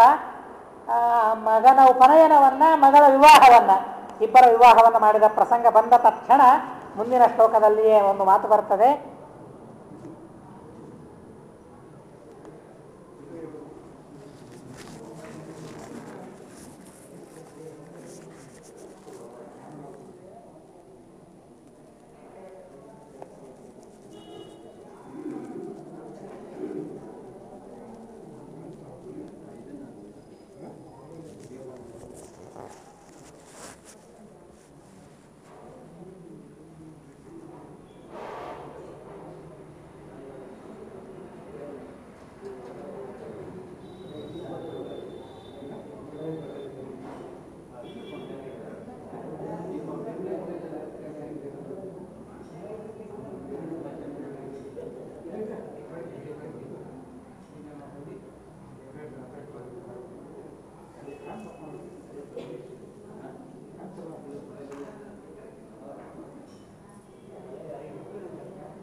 ಆ ಗುರುರಾಜಾಚಾರ್ಯರ ಉಪನಯನವಾದ ತಕ್ಷಣದಲ್ಲಿ ತಂದೆ ಹೊರಟು ಹೋಗಿಬಿಡ್ತಾರೆ, ವೈಕುಂಠವಾಸಿಗಳಾಗ್ತಾರೆ. ಆದರೆ ಅಪ್ರಿಯವಾದ ವಾರ್ತೆ ಅಂತನ್ನೋದಕ್ಕಾಗಿ ಅದನ್ನು ತಿಳಿಸದೆ ಮುಂದೆ ಹೇಳ್ತಾರೆ. ಋತೌ ವಸಂತೇನು ಜಮಷ್ಟಹಾಯನಂ ತಮಗ್ರಜೋ ಮಾಸಿ ಮಧಾವುಪಾನಯತ ನಿಘಂಟು ನಾನಾ ಲಿಪಿ ಲಬ್ಧ ನೈಪುಣಂ ಪಿತುಃ ಸಮಾನಂ ಕಲಯನ್ ನಿವಾತ್ಮನಃ. ತಾನು ತಂದೆಗೆ ಸಮಾನ ಅಂತ ತಿಳಿದುಕೊಂಡು ತನ್ನ ತಮ್ಮನ ಉಪನಯನವನ್ನು ಗುರುರಾಜಾಚಾರ್ಯರು ಮಾಡಿದರು ಅಂತ ಅನ್ನೋ ಪ್ರಸಂಗವನ್ನು ತಿಳಿಸ್ತಾರೆ. ದೊಡ್ಡ ಅಣ್ಣ, ಹಿರಿಯ ಅಣ್ಣ ತಮ್ಮನ ಉಪನಯನವನ್ನು ಯಾವಾಗ ಮಾಡ್ತಾನೆ? ತಂದೆ ಇಲ್ಲದೆ ಇದ್ದಾಗ ತಾನೆ. ಹೀಗಾಗಿ ಈ ಮುಖಾಂತರ ತಂದೆ ವೈಕುಂಠವಾಸಿಗಳಾದರು ಅಂತ ಅನ್ನೋ ಪ್ರಸಂಗವನ್ನು ಬಹಳ ಅದ್ಭುತವಾದ ರೀತಿಯಲ್ಲಿ, ಬಹಳ ಸೂಕ್ಷ್ಮವಾದ ರೀತಿಯಲ್ಲಿ ಕವಿಗಳು ನಮಗೆ ತಿಳಿಸ್ತಾರೆ. 8 ವರ್ಷ ಬಂದಿದೆ ವೆಂಕಟನಾಥಾಚಾರ್ಯರಿಗೆ, ಸರಿಯಾದ ಸಮಯ ಅದು. ಅದರ ಜೊತೆಗೆ ಏನಿರಬೇಕು ಅಂತ ಅನ್ನೋದನ್ನು ತಿಳಿಸ್ತಾರೆ. ಸ್ತೋತ್ರಗಳನ್ನು ಅವಲೀಲವಾಗಿ ಉಚ್ಚಾರಣೆ ಮಾಡುವ ಸಾಮರ್ಥ್ಯ ಅವರಿಗೆ ಅಷ್ಟರಲ್ಲಿ ಬರಬೇಕು ಅಂತ ತಿಳಿಸ್ತಾರೆ. ಅನ್ನೋದಕ್ಕಾಗಿ ಸಣ್ಣ ಪುಟ್ಟ ಸ್ತೋತ್ರಗಳನ್ನು ಕಲಿಸ್ತಾ ಇರಬೇಕು ಮಕ್ಕಳಿಗೆ. ಉಪನಯನ ಆದ ತಕ್ಷಣ ವೇದವನ್ನು ಅನ್ನಲಿಕ್ಕೆ ಬರಬೇಕು, ವೇದದ ಉಚ್ಚಾರಣೆಯನ್ನು ಮಾಡಲಿಕ್ಕೆ ಬರಬೇಕು ಅನ್ನೋದಕ್ಕಾಗಿ ಮೊದಲಿಗೆ ಸ್ತೋತ್ರ ಮಂತ್ರಗಳನ್ನು ಕಲಿಸಿ ಆ ಮಂತ್ರಗಳನ್ನು, ಆ ಶಬ್ದಗಳನ್ನು ಉಚ್ಚಾರಣೆ ಮಾಡುವ ಸಾಮರ್ಥ್ಯ ಅವನಿಗೆ ಬರೋ ಹಾಗೆ ಮಾಡುವ ಕರ್ತವ್ಯ ತಂದೆ ತಾಯಿಗಳದ್ದು, ಅಣ್ಣ ತಮ್ಮಂದಿರದ್ದು, ಬಂಧು ಬಳಗದ್ದು ಅಂತ ನಮಗೆ ತಿಳಿಸಿದ್ದಾರೆ. ಹೀಗಾಗಿ 8ನೇ ವರ್ಷ ಬಂದಿದೆ. ನಿಘಂಟು ನಾನಾ ಲಿಪಿ ಲಬ್ಧ ನೈಪುಣಂ, ಎಲ್ಲ ಕೋಶಗಳು ಅವರ ಮುಖೋದ್ಗತ, ಪ್ರತಿಯೊಂದು ಕೋಶವನ್ನು ಹೇಳ್ತಾರೆ. ಎಲ್ಲ ಲಿಪಿಗಳನ್ನು ಬರೆದು ಅದನ್ನು ಅರ್ಥ ಮಾಡಿಕೊಳ್ಳುವ ಸಾಮರ್ಥ್ಯ ಇದೆ. ಪ್ರತಿಯೊಂದು ಲಿಪಿ, ಆಗಿನ ಕಾಲದಲ್ಲಿ ಏನೇನು ಲಿಪಿಗಳಿದ್ವೋ ಆ ಎಲ್ಲ ಲಿಪಿಗಳನ್ನು ಬರೆಯುವ ಸಾಮರ್ಥ್ಯ ಅವರಿಗೆ ಬಂದಿದೆಯಂತೆ. ಎಲ್ಲ ಕೋಶಗಳನ್ನು ಓದಿಕೊಂಡಿದ್ದಾರಂತೆ. ಹೀಗಾಗಿ ಇವರಿಗೆ ನಾನು ಉಪನಯನವನ್ನು ಮಾಡಿದರೆ ಇನ್ನಿಷ್ಟು ತತ್ವಜ್ಞಾನವನ್ನು ಬೆಳೆಸಿಕೊಳ್ಳುತ್ತಾನೆ ಅಂತ ಹೇಳಿ 8ನೇ ತಿಂಗಳು ವೈಶಾಖ ಮಾಸದಲ್ಲಿ ಅವರಿಗೆ ಉಪನಯನವನ್ನು ಮಾಡ್ತಾರೆ. ಋತುಸ್ಸಮಾನಂ ಕಲಯನ್ನಿವಾತ್ಮನಃ ಉಪಾಸದತ್ತಾಂ ಕುತುಕೇನ ಸೇಮುಷೇ ನಿಧಿ ಸ ಲಕ್ಷ್ಮೀ ನರಸಿಂಹ ದೈಶಿಕಂ. ನೋಡ್ರಿ, ಇಲ್ಲಿ ಉಪನಯನವನ್ನು ಮಾಡಿದ ತಕ್ಷಣವೇ ಗುರುಗಳ ಹತ್ರ ಹೋಗಿ, ಇದು ರಾಘವೇಂದ್ರ ಸ್ವಾಮಿಗಳು. ಇದು ಹಿಂದಿನ ಕಾಲಕ್ಕೆ ಇರತಕ್ಕಂತಹ ಸಂಸ್ಕಾರ. ಇದು ಉಪನಯನ ಆದ ತಕ್ಷಣ ಅದೇ ವಿಷಯವನ್ನೇ ಎತ್ತಿಕೊಂಡು ಬಿಡ್ತಾರೆ ಕವಿಗಳು. ಉಪಾಸದತ್ತಂ ಕುತುಕೇನ ಶೇಮುಷೀ ನಿಧಿ. ಉಪಾಸದತ್ತ, ಉಪಾಸನ್ನ ಗುರುಗಳ ಹತ್ರ ಹೋಗ್ತಾರಂತೆ. ಗುರುಗಳ ಹತ್ರ ಹೋಗಿ ಸಾಷ್ಟಾಂಗ ನಮಸ್ಕಾರವನ್ನು ಹಾಕಿ, ಯಾರು ಗುರುಗಳು? ಇವರ ಭಾವ, ಅಕ್ಕನ ಗಂಡ ಅವರೇ ಗುರುಗಳು. ಒಳ್ಳೆ ವಿದ್ವಾಂಸರಾಗಿದ್ದರು. ಹೀಗಾಗಿ ಅನೇಕ ತತ್ವಗಳನ್ನು, ವಿದ್ಯೆಗಳನ್ನು ಅಧ್ಯಯನ ಮಾಡೋಣ, ವೇದ ವಿದ್ಯೆಯನ್ನು ಅಂತ ಹೇಳಿ ಆ ಗುರುಗಳ ಹತ್ರ ಹೋಗ್ತಾರಂತೆ. ಲಕ್ಷ್ಮೀ ನರಸಿಂಹಾಚಾರ್ಯರ ಹತ್ತಿರ ಹೋಗಿ ಶಾಂತಿ ಪಾಠವನ್ನು ಹಾಕ್ತಾರೆ. ಯಜುರ್ವೇದದವರು ರಾಘವೇಂದ್ರ ಸ್ವಾಮಿಗಳು. ಕವಿಗಳು ಉಲ್ಲೇಖ ಮಾಡ್ತಾರೆ ಯಜುಶಾಖೆಯವರು ಅನ್ನೋದಕ್ಕಾಗಿ ಲಕ್ಷ್ಮೀ ನರಸಿಂಹಾಚಾರ್ಯರ ಹತ್ತಿರ ಯಜುಶಾಖೆಯನ್ನು ಸಾಂಗವಾಗಿ ಅಧ್ಯಯನವನ್ನು ಮಾಡ್ತಾ ಇದ್ದಾರೆ. ಬರೀ ವೇದವನ್ನು ಮಾತ್ರ ಅಲ್ಲ, ವೇದಾರ್ಥವನ್ನೂ ಚಿಂತನೆ ಮಾಡಲಿಕ್ಕೆ ಅವರು ಪ್ರಾರಂಭ ಮಾಡಿದ್ದಾರೆ. ಅಚಷ್ಟ ಧೀಮಾನ ನಿರೀಕ್ಷಿತಂ ಪುನಃ ತದೇವ ಪೃಷ್ಟಂ ಗುರುಣ ಅನ್ಯವಾಸರೇ. ಅವರು ಅನಧ್ಯಯನ ಅಂತ ಹೇಳಿ ಸುಮ್ಮನೆ ಕೊಡ್ತಾ ಇರಲಿಲ್ಲ. ಶಾಸ್ತ್ರದಲ್ಲೂ ಮಾತನ್ನು ಹೇಳಿದ್ದಾರೆ, ವೇದವನ್ನು ಅಥವಾ ಸೂತ್ರಾದಿಗಳನ್ನು ಅನಧ್ಯಯನ ದಿವಸ ಓದಲಿಕ್ಕಿಲ್ಲ. ಆದರೆ ಗೀತಾ ಪ್ರಕರಣಾದಿಕಂ, ಗೀತೆಯನ್ನಾಗಲಿ ಅಥವಾ ಪ್ರಕರಣ ಗ್ರಂಥಗಳನ್ನು ಅವಶ್ಯವಾಗಿ ಅನಧ್ಯಯನ ದಿವಸದಲ್ಲಿಯೂ ಅಧ್ಯಯನ ಮಾಡಬಹುದು ಅಂತ ಹೇಳ್ತಾರೆ ಶಾಸ್ತ್ರದಲ್ಲಿ. ಅನ್ನೋದಕ್ಕಾಗಿ ಅನಧ್ಯಯನ ದಿವಸ ಇವತ್ತೇನು ಓದಲಿಕ್ಕಿಲ್ಲಲ್ಲ ಅಂತ ಹೇಳಿ ಬೆಳಗಿನಿಂದ ಸಾಯಂಕಾಲದವರೆಗೆ ಆಟ ಆಡಲಿಕ್ಕೆ ಹೋಗ್ತಾ ಇರಲಿಲ್ಲ. ಅವತ್ತಿನ ದಿವಸ ಓದಬೇಕಾದ ಶಾಸ್ತ್ರಗಳನ್ನೆಲ್ಲ ಓದಿ ಆಮೇಲೆ ಯಾವಾಗ ಕೇಳಿದ್ರು ಅದನ್ನು ಹೇಳ್ತಾ ಇದ್ರಂತೆ. ಯಾವಾಗೇ ಕೇಳಿ ಅದನ್ನು ಬಂದು ಎಲ್ಲವನ್ನು ಒಪ್ಪಿಸ್ತಾ ಇದ್ರಂತೆ. ಅಂಥ ಅದ್ಭುತವಾಗಿರತಕ್ಕಂತಹ ಪಾಂಡಿತ್ಯ ಅವರಿಗೆ ಬಂದಿದೆ. ನಿರಂತರ ಸ್ಪೃಷ್ಟ ಸಮೀರಣ ಸ್ವನ ಪ್ರಧಾನ ಲೀಲಾಂ ಪುಲಿನೇ ಸಖಿವ್ರಜೈಹಿ ಜನಿಷ್ಯಮಾಣಾಗ್ರಜ ಪಾಂಗರೇಚಕಃ ರೇಚಕ ಪ್ರಧಾನ ಯೋಗಂ ಗುಣಯನ್ನಿವಾತನೋತ್. ಆಟ ಆಡ್ತಾ ಇದ್ರಂತೆ. ಅದನ್ನು ನೋಡ್ರಿ, ನಮ್ಮ ಈ ಮಾತನ್ನು, ಈ ಶ್ಲೋಕವನ್ನು ಯಾಕೆ ಹೇಳಿ ಹೊರಟಿದ್ದೇನೆ ಅಂತಂದರೆ, ಆಟದಲ್ಲಿಯೂ ಒಂದು ಪಾಠ ಇರ್ತಾ ಇತ್ತು ಹಿಂದಿನ ಕಾಲದಲ್ಲಿ. ಆಟದಲ್ಲಿಯೂ ಒಂದು ಚಿಂತನೆ ಇರ್ತಾ ಇತ್ತು, ತತ್ವಾನುಸಂಧಾನ ಇರ್ತಾ ಇತ್ತು ಆಟದಲ್ಲಿಯೂ. ಇವತ್ತು ನಾವು ಕಬಡ್ಡಿ ಅಂತ ಕರಿತೀವಲ್ಲ, ಆ ಆಟವನ್ನು ಆಡ್ತಾ ಇದ್ರಂತೆ ಅವರು. ಆಟ ಆಡಬೇಕಾದ್ರೆ ಏನು ಮಾಡಬೇಕು? ಮಕ್ಕಳೆಲ್ಲ ಆಟ ಆಡಬೇಕು. ಆಟ ಆಡುವಾಗ ಪ್ರಾಣಾಯಾಮವನ್ನು ಕಲಿಯುವ ಅಭ್ಯಾಸ ಅವರಿಗೆ ಆಗಬೇಕು ಅನ್ನೋದಕ್ಕಾಗಿ ಆಟ ಆಡಲಿಕ್ಕೆ ಕಳಿಸೋದವರಿಗೆ. ಆ ಕಬಡ್ಡಿ ಆಟ ಆಡಬೇಕಾದ್ರೆ ಆ ಶಬ್ದವನ್ನು ಮೇಲಿಂದ ಮೇಲೆ ಉಚ್ಚಾರಣೆ ಮಾಡ್ತಾ ಇರಬೇಕು. ಉಸಿರನ್ನು ಬಿಗಿ ಹಿಡಿದು ಬರೀ ಶಬ್ದವನ್ನು ಅಂತ ಇರಬೇಕು. ಇದರಿಂದ ರೇಚಕ, ಪ್ರಾಣಾಯಾಮದಲ್ಲಿಯ ಒಂದು ಭಾಗ ರೇಚಕ. ನಮ್ಮಲ್ಲಿಯ ಉಸಿರನ್ನು, ಗಾಳಿಯನ್ನು ಹೊರಗೆ ಹಾಕೋದು. ಎಷ್ಟು ಹೊತ್ತು ಹೊರಗೆ ಹಾಕಲಿಕ್ಕೆ ಸಾಧ್ಯ ಅಷ್ಟು ಹೊತ್ತು ಹೊರಗೆ ಹಾಕಬೇಕಂತೆ ನಮ್ಮಲ್ಲಿಯ ಗಾಳಿಯನ್ನು. ಇದನ್ನು ರೇಚಕ ಅಂತ ಕರೀತಾರೆ. ಮುಂದೆ ನಾನು ಹೇಗೂ ಪ್ರಾಣಾಯಾಮವನ್ನು ಮಾಡುವ ಅಧಿಕಾರಿಯಾಗ್ತೇನೆ, ಹೀಗಾಗಿ ಆವಾಗ ರೇಚಕವನ್ನು ಕಲಿಬೇಕಲ್ಲ ಅನ್ನೋದಕ್ಕಾಗಿ ಮುಂದೆ ನಾನು ಕಲಿಯಬೇಕಾದ ಪ್ರಾಣಾಯಾಮಕ್ಕೆ ಈ ಆಟ ನಾಂದಿಯಾಗಲಿ ಅಂತ ಅನ್ನೋದಕ್ಕಾಗಿ ಅವರ ಆಟವನ್ನು ಆಡ್ತಾ ಇದ್ರೆ ಹೊರತು ಅದು ಸುಮ್ಮನೆ ಆಟ ಅಂತ ಆಡ್ತಾ ಇರಲಿಲ್ಲ ಅವರು ಯಾರು. ಆ ಆಟದಲ್ಲಿಯೂ ಒಂದು ಪಾಠವನ್ನು ಕಲಿಯೋ ಹಾಗೆ ಇರ್ತಾ ಇತ್ತು. ಇವತ್ತೇನಿದೆ, ಎಲ್ಲಿಯೂ ಏನೂ ಇಲ್ಲ, ಪಾಠದಲ್ಲಿಯೂ ಆಟ. ಅವತ್ತು ಆಟದಲ್ಲಿಯೂ ಪಾಠ, ಇವತ್ತು ಪಾಠದಲ್ಲಿಯೂ ಆಟ, ಹೀಗೆ ಆಗಿ ಹೋಗಿಬಿಟ್ಟಿದೆ. ಆ ರೀತಿಯಾಗಿ ಅವರು ತತ್ವಜ್ಞಾನವನ್ನು ಸಂಪಾದನೆ ಮಾಡ್ತಾ ಇದ್ದಾರಂತೆ. ಬಹಳ ಅದ್ಭುತವಾಗಿ ಆ ಗುರುಗಳ ದೇಹದ ವರ್ಣನೆಯನ್ನು ಬಹಳ ಸುಂದರವಾಗಿ ಮಾಡ್ತಾರೆ. ಹೇಗಿತ್ತು ಅವರ ದೇಹ ಅಂತ. ಅನಂತ ಕಲ್ಯಾಣ ಗುಣೈಕ ಮಂದಿರಂ ಹರಿಂ ಜಗದ್ವ್ಯಾಪ್ತ ತನುಂ ಹರದಂತರೆ ನಿಧಾತ ತಾಮಸ್ಯ ಭುಜಾಂತರಂ ಕ್ರಮಾತ ಅಮುಷ್ಯ ವಿಸ್ತಾರಮಪಾರಮಭ್ಯಗಾತ. ಇವತ್ತು ನಾವು ರಾಘವೇಂದ್ರ ಸ್ವಾಮಿಗಳ ಫೋಟೋಗಳನ್ನು ನೋಡ್ತೇವೆ, ಹೊಟ್ಟೆ ಮುಂದೆ ಬಂದಿರ್ತದೆ. ಅದು ನಿಜವಾದ ಫೋಟೋ ಅಲ್ಲ, ಅದು ನಿಜವಾದ ಚಿತ್ರ ಅಲ್ಲ. ಕವಿಗಳು ನೋಡಿದವರು ಅವರು ತಿಳಿಸ್ತಾರೆ ರಾಘವೇಂದ್ರ ಸ್ವಾಮಿಗಳು ಹೇಗಿದ್ರು, ಅವರ ದೇಹ ಹೇಗಿತ್ತು ಅಂತ ಅನ್ನೋದನ್ನು ಬಹಳ ಸುಂದರವಾಗಿ ವರ್ಣನೆ ಮಾಡ್ತಾರೆ. ದೇವರನ್ನು ನಾವೆಲ್ಲಿಟ್ಟುಕೊಳ್ಬೇಕು? ಮನಸ್ಸಿನಲ್ಲಲ್ಲ, ಮನಸ್ಸು ಒಳಗಿದೆ, ಮನಸ್ಸಿನ ಮೇಲೆ ಈ ಎದೆ ಇರೋದು. ಹೀಗಾಗಿ ದೇವರು ಇದೇ ಮನಸ್ಸಿನಲ್ಲಿ ಇರ್ತಾನೆ ಅನ್ನೋದಕ್ಕಾಗಿ ದೇವರು ವಾಸ ಮಾಡುವ ಸ್ಥಳ ಇದು. ಆ ದೇವರಂಥವನು ಎಲ್ಲ ಕಡೆಗೆ ವ್ಯಾಪ್ತನಾದವನು, ಎಲ್ಲ ಕಡೆಗೆ ವ್ಯಾಪ್ತನಾದ ಭಗವಂತ ಇಲ್ಲಿರ್ತಾನೆ ಅನ್ನೋದಕ್ಕಾಗಿ ಅವರ ಹೃದಯ ವಿಶಾಲ ಆಗಲಿಕ್ಕೆ ಶುರುವಾಯ್ತಂತೆ. ನಮ್ಮದೆಲ್ಲ ತಿನ್ನೋದಕ್ಕಾಗಿ ಬೇಕು ಅನ್ನೋದಕ್ಕಾಗಿ ಹೊಟ್ಟೆ ಮಾತ್ರ ವಿಶಾಲ ಆಗ್ತಾ ಹೋಗ್ತದೆ. ಎಲ್ಲ ದೇಶಗಳಲ್ಲಿರುವ ಆಹಾರ ಪದಾರ್ಥಗಳೆಲ್ಲ ನನ್ನ ಹೊಟ್ಟೆಯಲ್ಲಿ ಸೇರಬೇಕು ಅನ್ನೋದಕ್ಕಾಗಿ ನಮ್ಮ ಹೊಟ್ಟೆ ವಿಶಾಲ ಆದರೆ ಅನಂತ ದೇಶಗಳಲ್ಲಿ ವ್ಯಾಪ್ತನಾದ ಎಲ್ಲ ಕಡೆಗೆ ಇರುವ ಆ ಭಗವಂತನ ವಾಸಸ್ಥಾನಕ್ಕೆ ಈ ಸ್ಥಳ ಯೋಗ್ಯವಾಗಬೇಕು ಅಂತ ಅನ್ನೋದಕ್ಕಾಗಿ ಆ ಗುರುಗಳ ಹೃದಯ ಅದು ವಿಶಾಲವಾಯಿತು, ಬಹಳ ವಿಶಾಲವಾಯಿತು ಅಂತ ತಿಳಿಸ್ತಾ ಹೋಗ್ತಾರೆ. ಸದೈವ ದಾಹೋ ನಹನಂ ಕಪೀಶ್ವರೈಃ ಅಗಸ್ತ್ಯಪಾನಂ ಮಥನಂ ಮಹೀಭೃತ ಇತೀವ ಸಂತ್ಯಜ್ಯ ಸಮುದ್ರಮಾದರಾದಮುಷ್ಯ ಕಂಬುರ್ಗಲತಾಮವಾಪ್ತವಾನ್. ಶಂಖ ವಿಚಾರ ಮಾಡ್ತಂತೆ, ಉತ್ಪ್ರೇಕ್ಷೆಯನ್ನು ಮಾಡ್ತಾರೆ. ಸಮುದ್ರದಲ್ಲಿ ನಾನಿದ್ರೆ ಅಲ್ಲಿ ವಡವಾಗ್ನಿಯ ತೊಂದರೆ, ಅಗ್ನಿ ಇರ್ತದೆ ಸಮುದ್ರದಲ್ಲಿ, ಅದರಿಂದ ಶೆಖೆ ನನಗೆ ಆಗ್ತದೆ, ತಾಪ ನನಗಾಗ್ತದೆ ಅನ್ನೋದಕ್ಕಾಗಿ ಸಮುದ್ರದಲ್ಲಿ ಇರೋದು ಬೇಡ ಅಂತ ಶಂಖ ವಿಚಾರ ಮಾಡ್ತಂತೆ. ಬೇಡ, ಇನ್ನು ಈ ರಾಮೇಶ್ವರ ಈ ಸೇತುವೆ ಏನಿದೆಯಲ್ಲ ಈ ಸಮುದ್ರಕ್ಕೆ ಹೋಗೋಣ, ದಕ್ಷಿಣ ಸಮುದ್ರಕ್ಕೆ ಅಂತ ಅಂದರೆ ಯಾವಾಗ ಗೊತ್ತು, ಯಾವಾಗ ಯಾವ ಕಪಿಗಳು ಬಂದು ಅದರಲ್ಲಿ ಕಲ್ಲು ಒಗಿತಾರೋ ಏನೋ ಗೊತ್ತಿಲ್ಲ. ಹೀಗಾಗಿ ಆ ಕಲ್ಲೆಲ್ಲ ನನಗೆ ಬಡಿತದೆ. ಕೆಲವರು ಕಲ್ಲು ಒಗಿತಾರೆ, ಇದ್ದದ್ದನ್ನು ತೆಗಿತಾರೆ, ಏನೇನೋ ಮಾಡ್ತಾರೆ ಅನ್ನೋದಕ್ಕಾಗಿ ಇಂತಹ ಸಮುದ್ರದಲ್ಲಿ ಇರಲಿಕ್ಕೂ ನಾನು ಒಲ್ಲೆ.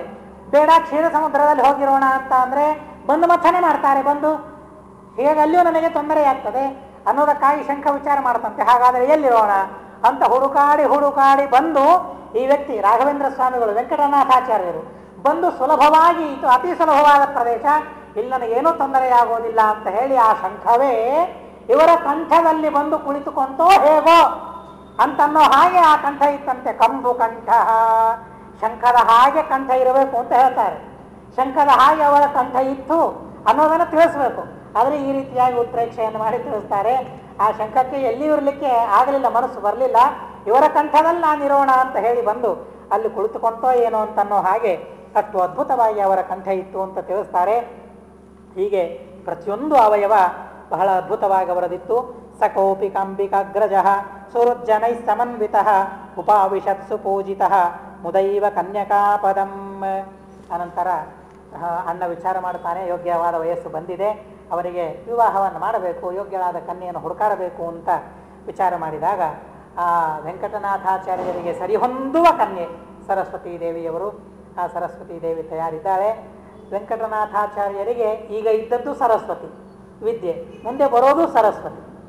ಅದೇ ಸರಸ್ವತಿಯೇ ಮುಂದೆ ಸಾಮ್ರಾಜ್ಯವನ್ನು ಆಳಿಸುವ ಹಾಗೆ ಮಾಡಿದೆ ಅಂತನ್ನೋದನ್ನು ಸೂಚನೆ ಮಾಡೋದಕ್ಕಾಗಿಯೋ ಏನೋ ಆ ಸರಸ್ವತೀ ದೇವಿಯ ಪಾಣಿಗ್ರಹಣವನ್ನು ಮಾಡುವ ವಿಚಾರವನ್ನು ಅವರು ಮಾಡ್ತಾ ಇದ್ದಾರೆ ಅಂತ ಕವಿಗಳು ತಿಳಿಸ್ತಾರೆ. ಈ ಶ್ರೀಮತ್ ಕಶ್ಯಪ ವಂಶವಾರ್ತಿ ಶಶಿನಃ ಷಡ್ದರ್ಶನಿ ವಲ್ಲಭ ಶ್ರೀ ಲಕ್ಷ್ಮೀ ನರಸಿಂಹ ವಿತ್ತವಿದುಷಃ ಶ್ರೀ ವೆಂಕಟಾಂಬಾಮಣೌ ಜಾತೆ ನರ್ಯದಯಾ ಸುಧಾಮಯ ಗಿರಾ ನಾರಾಯಣೇನೋದಿತೆ ಕಾವ್ಯೇ ಚಾರುಣಿ ರಾಘವೇಂದ್ರ ವಿಜರೆ ಸರ್ಗಶ್ಚತುರ್ಥೋ ಭವತ್ ಇತಿ ಕವಿಕುಲತಿಲಕೇನ ಶ್ರೀನಾರಾಯಣಾಚಾರ್ಯೇಣ ವಿರಚಿತೆ ಶ್ರೀ ರಾಘವೇಂದ್ರ ವಿಜರೆ ಚತುರ್ಥ ಸರ್ಗಃ ಸಮಾಪ್ತಃ ಅಸ್ಮದ್ಗುರುವಂತರ್ಗತ ತಾತ್ವಿಕ ದೇವತಾಂತರ್ಗತ ಭಾರತೀರಮಣ ಮುಖ್ಯಪ್ರಾಣಾಂತರ್ಗತ ಶ್ರೀಕೃಷ್ಣಾರ್ಪಣಮಸ್ತು. ಅಕ್ಷರಂ ಕರ್ಮ